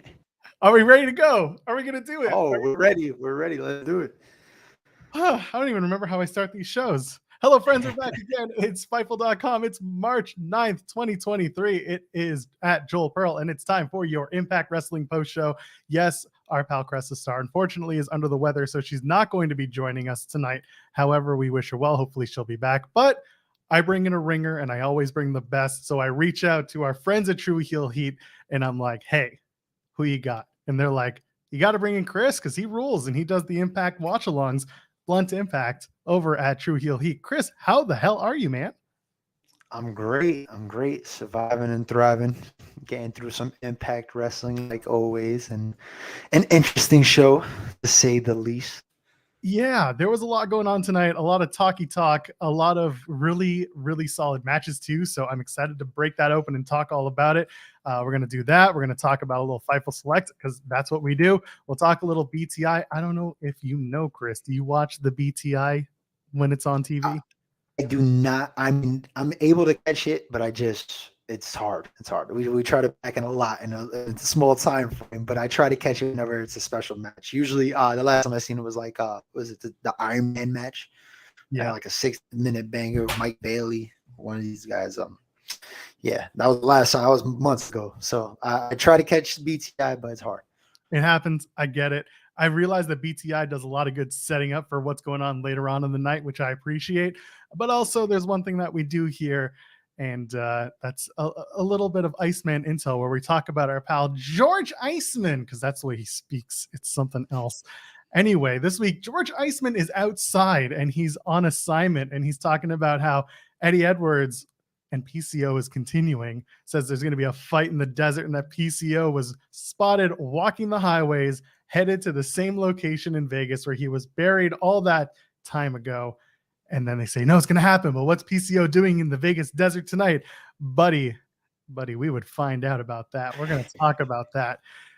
The match tonight on BTI was Shera and Singh versus Swann and Kazarian. Really, all you need to know are two things. One, Gia Miller's never been to Canada with Impact, so Tom Hannafin keeps reminding her to get her passport ready. And number two, Swann and Kazarian get the victory tonight, which is expected because later on that would play into a little bit of sacrifice planning from Josh Alexander. So we'll get to that later. That's what's important, so we don't need to go too far into it. Let's open up this show with Busted Open Island. Chris, are you familiar with Busted Open Island? I'm not, but I'm starting to learn a little more about it as the weeks go on Impact Wrestling. This is wild. So in AEW, Cody Rhodes had Cody Island, where it was always him doing something that was Cody off. It was just off to his own thing. It was always just Cody doing his shtick. Well, we're doing that right now in Impact with Busted Open, because Bully, Tommy, Mickey are all working together on Busted Open Radio, and now they're all involved in some sort of Busted Open Island. And so Bully Ray comes out. Are you sick of Bully Ray? How are you feeling about Bully Ray and Impact Wrestling, Chris? I was not looking forward to an extended run, to be honest. Like, it's cool to have Bully like in small doses. He's like cough medicine as a kid, like small doses. If you give me cough medicine every day, something's not working. So I'm growing a little weary of the act, but it is what it is. He's not totally intolerable at the moment. He's not. And he comes out and he's like, someone like me, 3 little words. He's like, what do you think Tommy Dreamer meant? And he starts asking David Penzer, Tom Hannafin, and Matt Raywald. And then he's like, does it mean that it's one half of the most decorated tag teams in the industry, 2-time Impact World Champion? And he's like, well, what's a Busted Open match? Nobody knows. And says, Tommy's not going to make it to Sacrifice. Hot coffee burned his fat little retinas is what he says. He can't compete, and he's throwing out a fake challenge trying to look tough. And then he turns around. At first I was like, this is stupid. But then he tells a woman in the crowd to stop laughing or he'll take her sister home with him. I thought that was Bully. Vintage Bully Ray. Yeah, he's going to take her out and marry her later on in a few months of Impact Wrestling. Anyway, if you know, you know. Anyway, they're just like, the match is never going to happen because Tommy's too hurt. And then out comes Santino. And now I ask you the same question again. Is Santino doing it for you here in Impact Wrestling? It's weird. There's like some moments where I catch myself saying, why is Santino here? Like, he doesn't fit in his role. And then I catch myself laughing at him at a certain time. Like, this is actually working with Deputy Dango as his so-called assistant. So I'm caught in between. It all depends on the moment. It can't be a serious moment with Bully and Tommy Dreamer, but it could be fun, like if you include him with a guy like Macklin who's too serious, so it all really depends who you mix him with. I fully agree, because when he started I was like, this could be funny, this could be good. He doesn't have to be the serious director, but like, this could be a funny little thing. But throwing him into this whole Busted Open Island, which is supposed to be a blood feud between two guys who have known each other for, 30 plus years, not so much fun. And he calls him Bobby Ray. And of course the crowd gets into it and they're having fun. I like that. That's just hilarious. But like, I'm just like, this is supposed to be a serious thing. So it gets even worse because he says, it's disgusting that Bully burned Tommy's balls. Oh, eyeballs. And then the crowd's laughing. He turns it into this weird, unserious thing, even though it's a blood feud happening. And then Bully's trying to convince the fans that Tommy won't be at Sacrifice, but Santino says Tommy will be there, and the match is happening at Sacrifice. And thank God it's not happening at Rebellion, because I'll be at Rebellion, and the last thing I want to see are those two wrestle. And then out comes Bhupinder Gujar. Love Bhupinder Gujar. Okay. Yeah, I do too. He starts doing a little Hindi, and then Santino's like, my Hindi is rusty, but he calls Bully a son of a gun. I think you can tell how I'm feeling about this. And then they I make mean, it's funny, just the time doesn't call for it, No. So it's mixed feelings. It was very awkward. And they make the match. It's Gujar versus Bully Ray. Bully Ray's like, I don't want to face him. And Santino's like, TFB. It's a good match though. So I really enjoyed Gujar and Bully Ray. Bhupinder Gujar over the last little while has gotten an edge to him, and I appreciate that. I've been watching him on the indies do the same thing, and he's starting to really get it. He's no longer just that guy who maybe gets a fluke win here and there. Now there's a little bit more statement behind him. Now there's a little bit more intensity in his work. So he doesn't get the win. In fact, it's a DQ finish. He technically gets the win, but it's DQ. Bully low blows him, gets the chain. And then out comes Tommy Dreamer. He has trouble lifting up Bully. But then Masha Slamovich comes in, low blows Tommy Dreamer anyway, so what does it matter? And Mickey comes out with the kendo stick because the island is full. And then Bully no-sells it. Mickey tackles Masha. Bully grabs the chain, pulls Mickey off with the chain, which I like that. That was actually really good. And then Tommy with the chair chases everyone out. Chris, can we just make this a tag match instead? I mean, I hope that's where they're gearing towards, because I really don't want to see a one-on-one. I mean, it'll be one of the slowest paced matches I've ever seen in my life, and I don't think I can handle it. I can't do it. I can't watch Bully Ray and Tommy Dreamer in 2023. I thought I would have a problem with Bully Ray and Josh Alexander in 2023, and then they made it a plunder match, and that just made things so much better. It had to be hardcore, it had to be walk and roll, and that's what they did. And that match was a lot of fun at Hard to Kill. I can't do this one though. I can't. There's no way that I can make this work for me unless you add maybe Bhupinder Gujar or maybe Masha and Mickey. But Mickey's got a match at Sacrifice anyway. So what the hell do you do? Like, how do you make this match better? Do you let Masha be the only woman in there and it's an intergender tag match?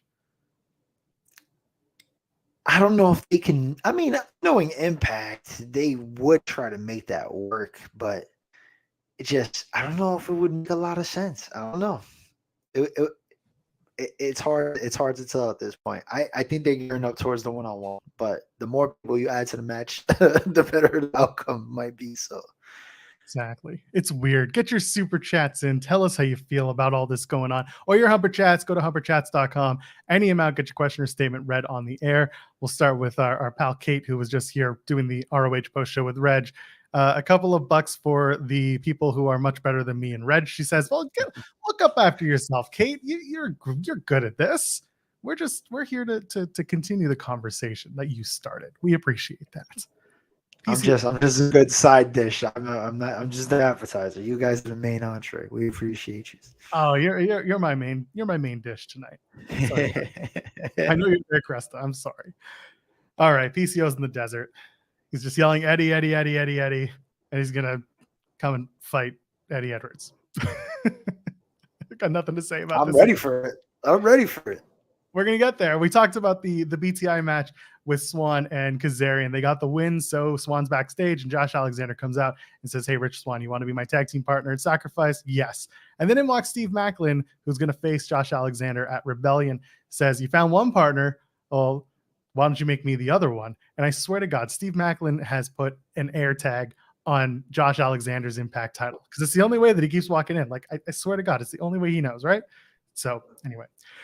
Swann's like, this makes no sense. Maclin, you don't need to be a part of this whole thing. And Macklin's like, no, I do want to be a part of this because I want to make sure that my opponent is healthy and to scout the competition. Josh is like, well, you probably should have been scouting the competition for a while, and it doesn't matter because I've already recruited Frankie Kazarian. That's the other partner. How do you feel about these three as the partners for Sacrifice against Time Machine? And more importantly, the Steve Maclin story. Is it doing it for you en route to Rebellion in April? Yeah, because it's been a pleasure to watch Maclin just kind of destroy people and just kind of like be booked strong and kind of just put on a show. Like, he's had good matches. I think you can afford him taking kind of a little step back until we get to the actual build towards Rebellion. It doesn't help that Impact has like they build matches 3 months, 3 pay-per-views ahead of time, so you have to keep these guys busy without any physicality. And I think this is a good way to do it. So I'm digging the Maclin storyline so far. I like Maclin. I'm an Alexander guy too. So I'm just looking forward to that match. Can't overlook what's going on at Sacrifice, but definitely looking forward to the match of Rebellion. They're in a really weird situation, not only because of Rebellion or because of Sacrifice, but because literally a week after Sacrifice, you have the New Japan and Impact Multiverse of Matches event. So that's adding another layer of complexity to the matches that they're announcing and putting together, insofar that they're doing Kushida versus Josh Alexander. So now while they're trying to build Alexander in this 6-man tag, they're trying to build Kushida as well. And we're going to talk about a little bit of that in the Jonathan Gresham match that Kushida had later on tonight. So like it is a little confusing, but kudos to them for at least making the most of it and making it work, given that the taping schedules are so weird, right?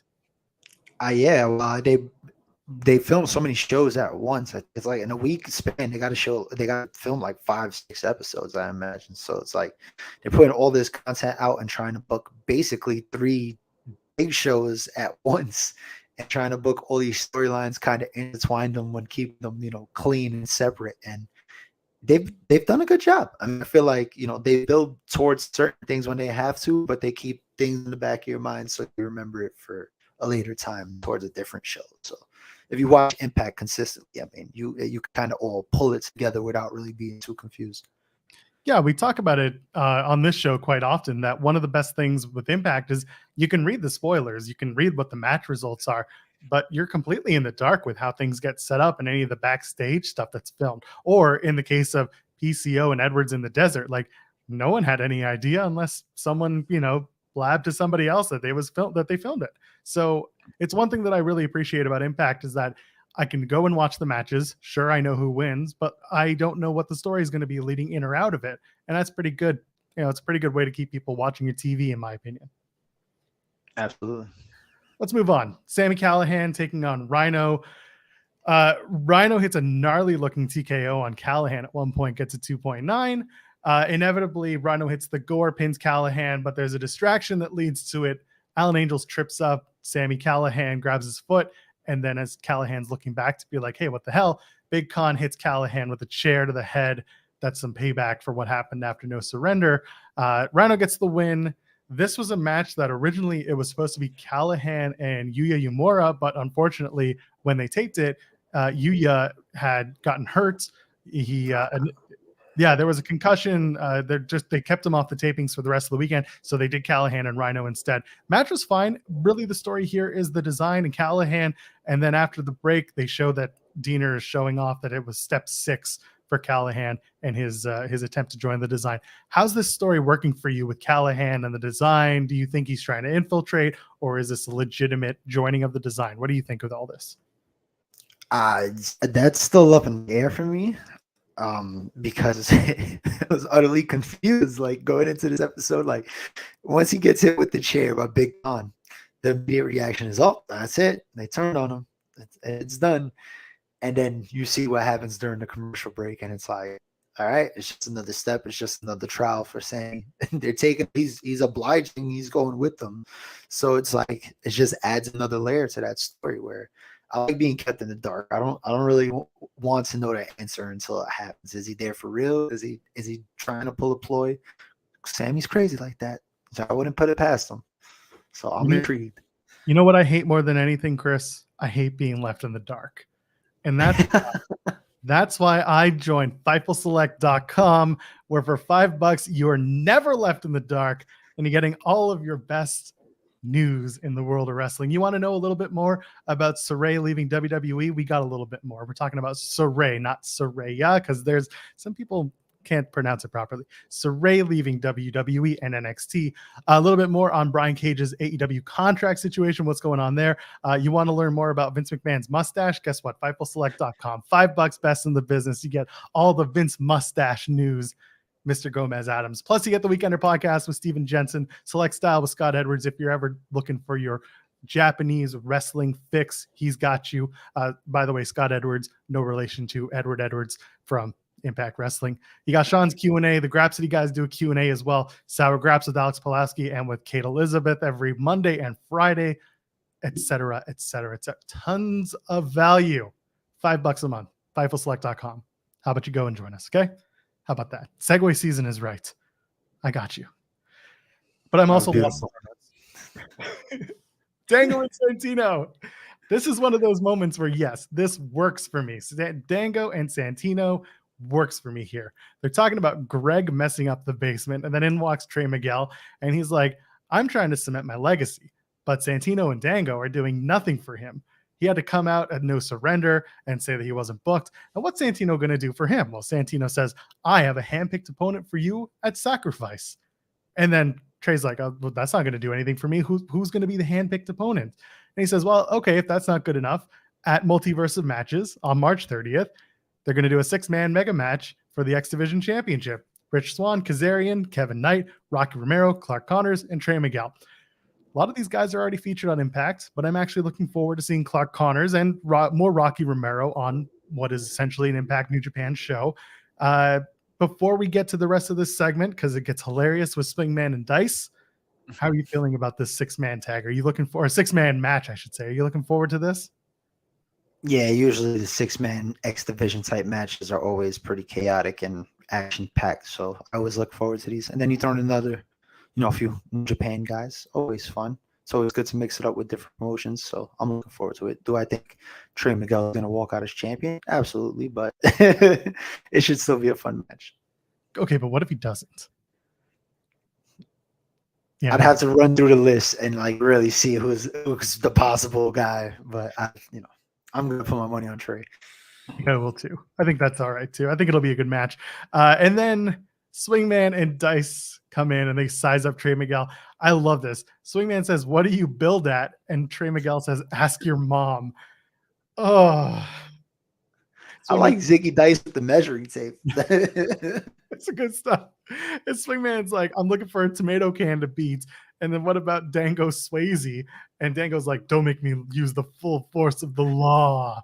And then Santino reminds him he's not the assistant director of authority. And Dango says, "It's not his job. It's a lifestyle." Chris, do you remember when Dango went into an interview and said, "I want to be a serious wrestler"? No. Yeah, he did that. And we're all sitting here waiting on it. Because I'm like, I've never seen this man serious in my life. I love that piece of thing, though. He does look like Patrick Swayze. I really look like, oh, he does look like a young Ghost Swayze. Hold on. He does it good. He does it real good. David Brain Heenan with the super chat. Thank you, saying 6-man match should be great at Multiverse. Really curious who the mystery opponent is at Sacrifice. And that's a good question. I'm racking my brain. Is it someone coming back? Is it a special guest? They'll be in Windsor, Ontario. Who can come in? Someone from Detroit? Like, there's a lot of names that have been tossed around. Could it be someone from Trey's past? Could it be someone random? Who knows? I can't even begin to give you an idea. And of course, Kate's like, "It's me." That's a problem if it's her. There's so many possibilities. The hope is it's somebody new, though. On my end, at least, I want to see somebody from a different promotion or maybe somebody debuting in a company. A return is always cool, but I'm leaning back just like thinking I can't really think of anybody that's hurt or is in the process of coming back. So, what if it's Minoru Suzuki? I hope he chokes the life out of Trey Miguel. We get Minoru Suzuki as X Division champ. I'm only saying that because they're doing Suzuki and Kenta at Multiverse of Matches, and they're a week apart. So maybe I think it'd be fun. Yeah, maybe it's Kenta. Kenta would be interesting too. I wouldn't hate that. But either way, that's one hell of a match. Whatever it's going to be, I think it's going to be fun because Trey's just real good. Let's move on. Jordan Grace and Alex Gracia have a quick one. Alex Gracia looks great. She's selling great for Jordan. There's not much to say here other than Grace hits a tilt-a-roll slam after grabbing her from the middle rope from a torture rack position and then hits the Grace driver, and it's all over. Quick match, fast match. Jordan Grace looks good. Gracia looks good. Anything to add on your end? No. Great shape. Jordan Grace is in, so just keep the train rolling until she eventually gets back into that title scene. Looking forward to it. Backstage with Moose and Joe Hendry. Speaking of things I'm looking forward to, Hendry's holding court with a bunch of wrestlers. They're all chanting, "Dancing Moose, Dancing Moose," and they all start cheering as Moose walks in to confront Joe Hendry.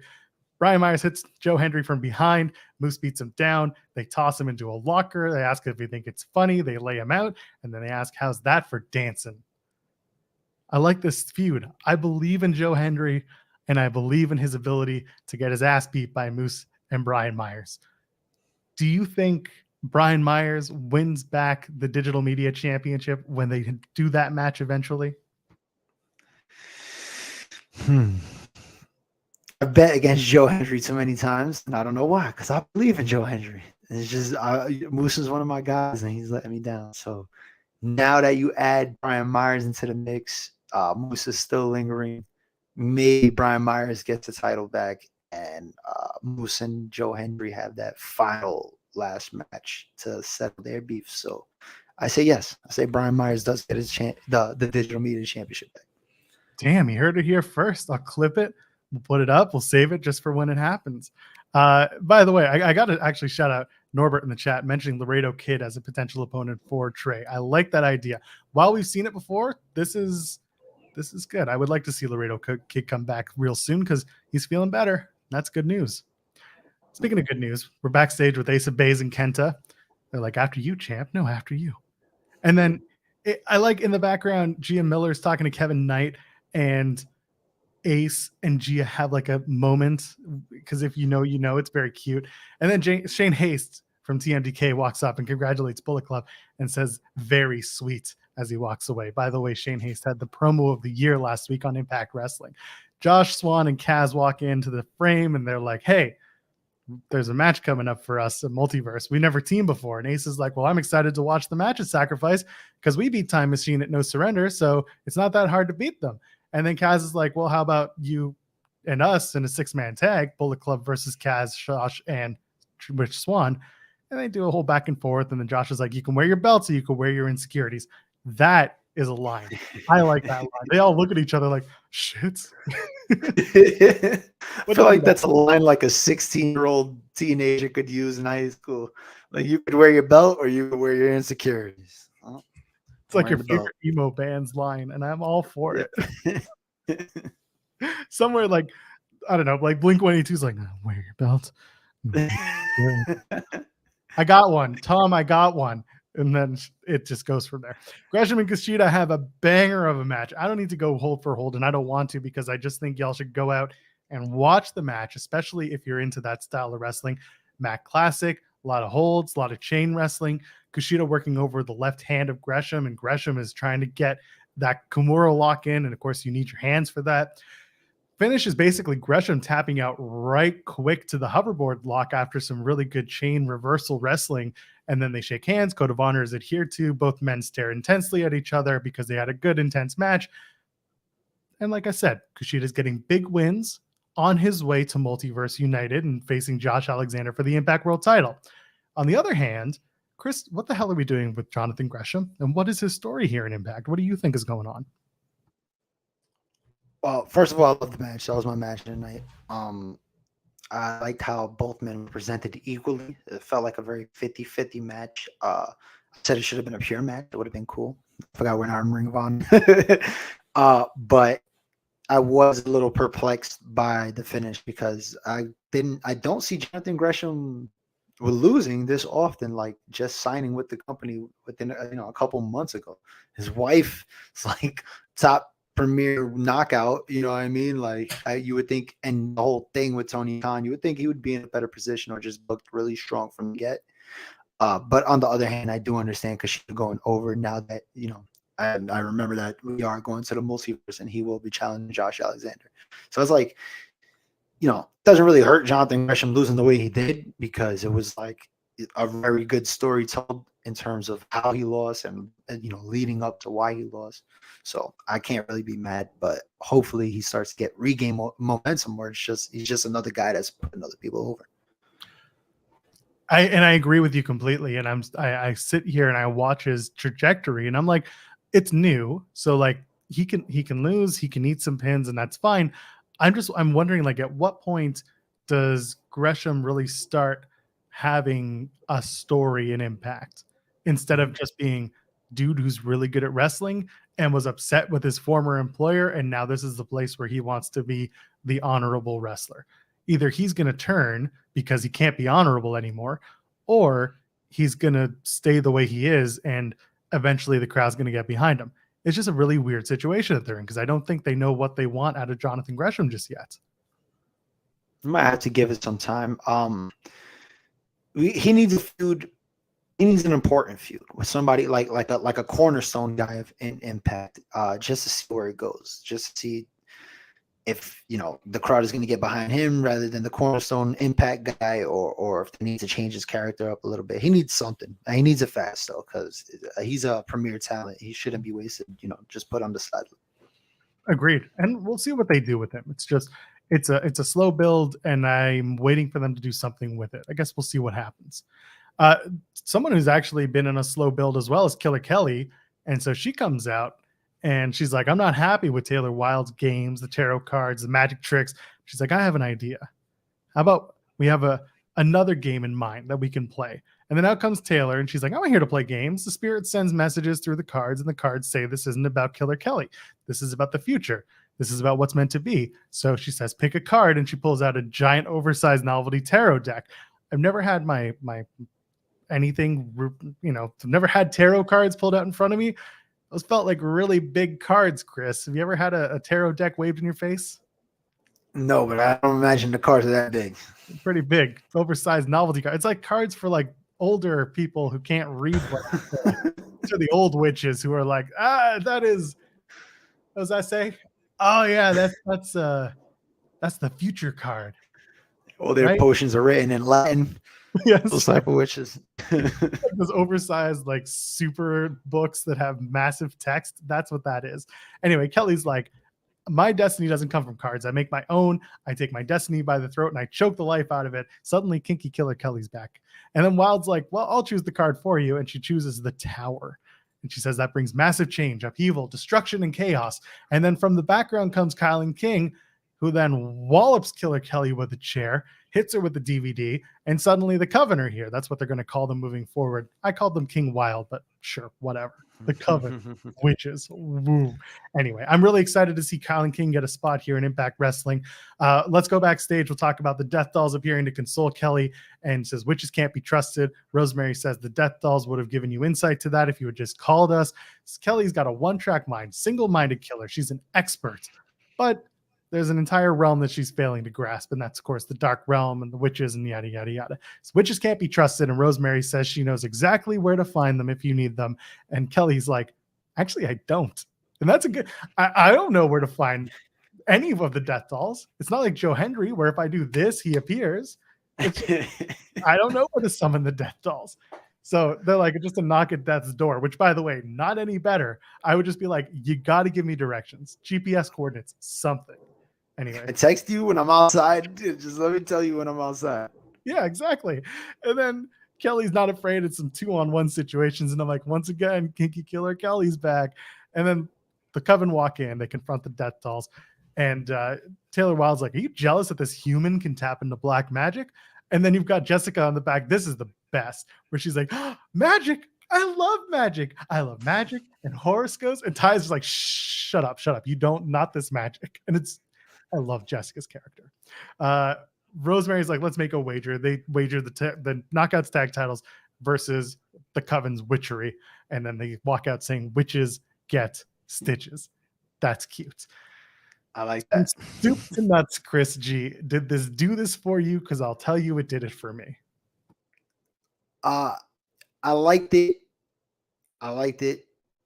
I'm not a fan of the Coven, though, of the name. It just feels like a cheap knockoff of Decay. Like, just like, they're dark. Ooh, I don't know. It just feels too cheesy to me. But maybe it'll grow on me.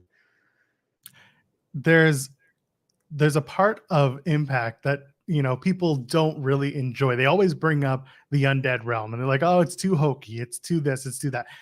To me, that's like the most fun part of Impact. Because there's great matches and there are great wrestlers and there are great like moments in comedy, but like this is so out there that it's allowed to be as camp and stupid as you want it to be. So again, here's a super chat from Davi the Brain Hina. The witchy tarot card stuff isn't for me, but I love the new addition to the KO tag division. Hope Kylan King is sticking around long term. She's a great talent. And I agree with all that. Sometimes if you want to get through the door, you got to do a little bit of silliness. Doesn't mean it's going to be around forever, but the dark realm stuff is just good fun to me. I love it. I mean, I've had fun with Sue Young murdering people back in the day. So I like it every time they bring it up. That's what makes Impact different, right? You know, you want different sometimes. It's a variety show. And the supernatural gets me, so I'm here for it. And Impact is the only place where when you're killed, you're dead. That's it. Your character no longer comes back unless you're Taya, but you actually went to jail. But when they kill you, you're done. And I respect that. Unless your name is PCO. He doesn't die. No. Edward Edwards in the desert with PCO. Let's talk about it. PCO comes up behind Edward Edwards. Edwards senses it. He ducks. They use a tire iron and a shovel. They fight around in the desert. They roll around. And then in the most like wrestling thing ever, Chris, PCO takes down Edward Edwards with a scorpion death drop. And that's what knocks out Eddie Edwards. Let's just say he hit a rock on the way down. Sure, whatever. Anyway, drags Edwards to a ditch as PCO. He's about to hit him with a shovel. And then they hit that mother with the car. Who did it? Do you think it was? Who do you think it was? I have a feeling we both know. My good brother that does the watch along on Thursdays with me says it was Alicia Edwards. That's his suspect. I don't know. It's so cut and clear as Alicia. Maybe he got somebody riding for him on the low. We don't know. I'm not gonna put my eggs in one basket. I'm gonna keep my options open. I'm gonna wait until we see some clues. Maybe we get some clues in the next couple weeks. That's fair. Occam's razor, though. I really think it's Alicia. She's been like, it's a family thing. This is love. This is love. This is what you do for your partner when a crazed undead killer is going after you in the desert. You hit him with a car. That's love. We all full aspire. speed. Yeah. SUV. They hurt my man PCO. He was hurt. Yeah, like Providence is saying, no one else likes Eddie. That is true. Man keeps getting signed to renewed deals at Impact Wrestling, but nobody likes him except for his wife. And even then, she didn't like him for a while. Yeah, does not. I said for a while. When they were doing the Honor No More thing and Lish wasn't a part of it, I was like, what's a dinner like there? Like, what's dinner like at the Edwards house? You got crazy old Eddie trying to talk to Lish, and Lish is just like, oh my God, Eddie, don't do this. And she's got like a thick Boston accent. She's like, Eddie, I don't want to have this conversation again. And it's just awkward. I could see Eddie like yelling at his mashed potatoes, like, these potatoes weren't made with any honor. This is why I don't eat here anymore. Just go off on dinner. Just treats his house, treats his wife like a diner. Oh, these eggs are cold. I hate it. Next plate against the wall. Eddie, we have a kid. Yeah, that's nice for you. So, okay, we're done. Next week on the show, Gresham and Speedball take on Decay. Macklin is going to take on Heath. The Knockouts tag titles are on the line. Death Dolls versus the Coven. And then Bullet Club, that's a team of Ace of Bays and Kenta versus Alexander, Swann, and Kazarian. Looking forward to that. It's going to be a fun show. The main event, it's time for that gimmick. It's time for the Knockouts World Championship, Mickie James versus Giselle Shaw. This is a really good match. There's a lot of storytelling in the match, a lot of really good moments to get us to the end of it. Deonna Purrazzo's on commentary, plays a big role in the finish. Before we get into the meat and potatoes of this, did you have any inkling that maybe Mickie would drop the title to Giselle tonight, or were you just kind of like, okay, I know where this is going, but like, let's see how it plays out? How did you feel going into this match? No, I 100% thought Mickie James was going to retain the title, but I have been seeing the noticeable improvement in Giselle Shaw in the last 6 to 8 months or so. So I just wanted to see if there was any improvement, if she could hold her own for. We know, if you watch Impact enough, you know how these matches get timed, and the fact that they were getting the main event, they were getting close to 20 minutes. It's like, let's see if Giselle could hold her own in this main event type setting, and I think she did great. Giselle told me in an interview that we did a few months back that now that she has the opportunity to be a full-time wrestler and that it's the only job she has to worry about, she's putting in the serious focus, putting in the serious time, and it shows. Like you said, she has improved immensely. When Cresta and I started doing these shows, I think it was May of last year, we weren't very high on Giselle Shaw. She had a whole thing going on with Alicia Edwards, and it just wasn't very good. The acting was awful. Something's changed. There was a switch that flipped, and she's gotten so much better. She knows her character. She knows who she is. She's getting better in the ring. She's got the right trainers with her. She's talked to me about that as well. And something's going on here that I really, really appreciate. The match itself was really good, like we talked about. I'll fast forward to the end, and then we can talk about anything else that strikes our fancy. We have a couple of Mick kicks going on, and then Mickey misses the Mick kick. All over the place. And then Shaw hits the super kick, misses the denouement, the knee, and then Mickey goes for the Mick DT. Jay Vidal tries to interfere, but Deonna Purrazzo steps out of commentary and drops him. Savannah Edwards tries the same thing, and then Shaw rolls up Mickey until Deonna reverses the pin. Mickey James retains and keeps her Knockouts World Championship. So that's the end of the match. There were little things in there that were really good. Is there anything you want to spotlight in this match? Or even just talk about in the general sense of this main event? No, I like it. I thought it was a good match, solid main event. The Deonna interaction at the end was something I didn't think I was going to see. I thought she might have, interacted with either Mickey or Giselle after the match, but her, helping out was a nice little touch. It's kind of weird seeing Deonna as like an actual baby face, because it's a total baby face move. It's like, holy shit, Deonna's a baby face. But noticeable improvement in Giselle. I thought she held her own. She still looks strong. She doesn't really lose anything losing this match. So hopefully she keeps up that aggression, keeps improving the way she has been. And yeah, sky's the limit, right? What gimmick match do you give to Deonna and Giselle Shaw? Because they're going to match up. It's going to happen. But what's the match? Because it won't be just a straight one-on-one, and you got to get rid of Jay Vidal and Savannah Evans. So what would you do? I'd put them in a cage match. Oh, yeah? I mean, I'm down. I'd put them in a cage match. Why not? What was the last women's cage match we had in Impact Wrestling?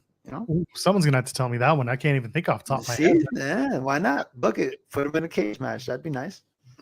Mickey and Jordan Grace have a date at Sacrifice. Looking forward to seeing how that plays out. But both women look strong tonight. Everyone, listen, all the women look strong tonight. Even Giselle Shaw in loss still looked really good. There was one spot I just kind of called out. Giselle Shaw is clearly choking Mickey at one point, and the referee is just sitting there watching it as if it's a submission attempt until Mickey gets the ropes. I found that was weird, but otherwise, there was really good stuff. Mickey sells the collarbone really well from the chops from Giselle. It's those little things that I really like. And of course, she takes out Jay Vidal and Savannah Evans in the middle of the match, goes to the top rope, and then Shaw takes her out afterwards. There's some really, really good stuff in this match. Good main event, solid match, a solid episode of Impact with a lot of talking. So we're getting a little bit closer to Sacrifice. We're getting a little bit closer to multiverse of matches. It's just really weird that they're doing that a week apart, and it makes the build really awkward. So how are you feeling coming out of this show? Was it one of the better episodes you watched, or not so much?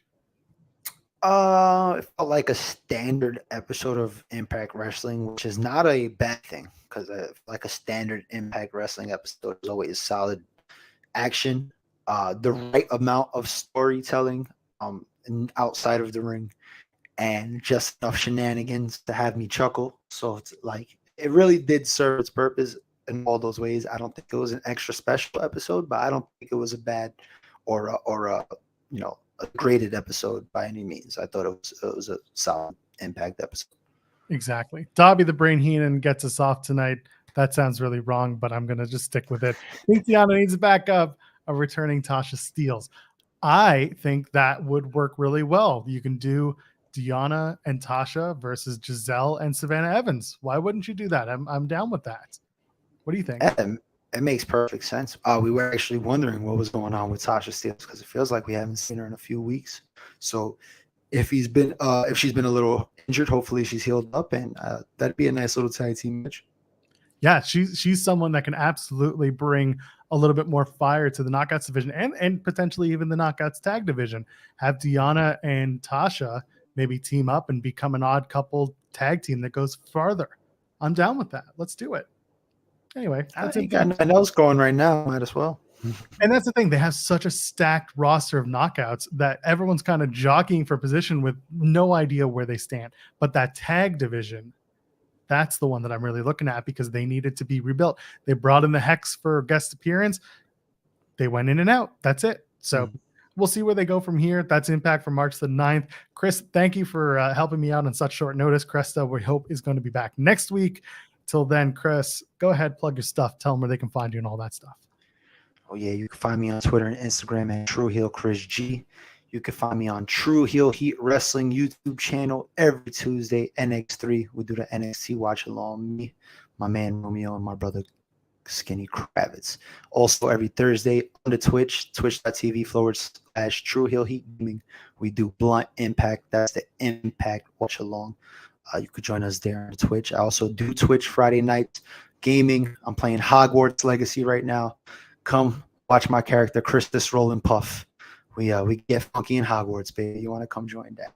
Also on Fridays, True Heel Heat Sports. That's the other YouTube channel. Me and SB3, we do True Heel Heat Check every other Friday. NBA Talk, we got an episode coming out tomorrow live, 12:05, 12:10 p.m. Be on the lookout for that. And I would be remiss if SB3 didn't have me plug True Heel Heat 216 on Saturday at 11:05 a.m. with special guest Scott E. Wrestling. And then the interview tomorrow dropping on the True Heel Heat Wrestling channel with Ma Easy and SP3. Guys, check out True Heel Heat. I cannot put them over enough. Not only a great group of people over there, but also the content speaks for itself. There's so much going on. Chris just told you, go check them out. Check him out. Go do it now. Well, do it when we're done here, okay? Let's get out of here. I'm at Joel Pearl, JOELPEARL. I'm on Fightful Overbooked. Go to youtube.com/Fightful Overbooked. There's tons of content there too. But go subscribe to all these channels. Why not? And tap the bell, get your notifications. Maybe leave a thumbs up while you're here on this video, okay? Ring-a-ling the ding-a-ling and all the stuff, okay? Yeah, okay. Yeah. Ladies and gentlemen, friends beyond the binary, we'll see you in the next one. Cheers.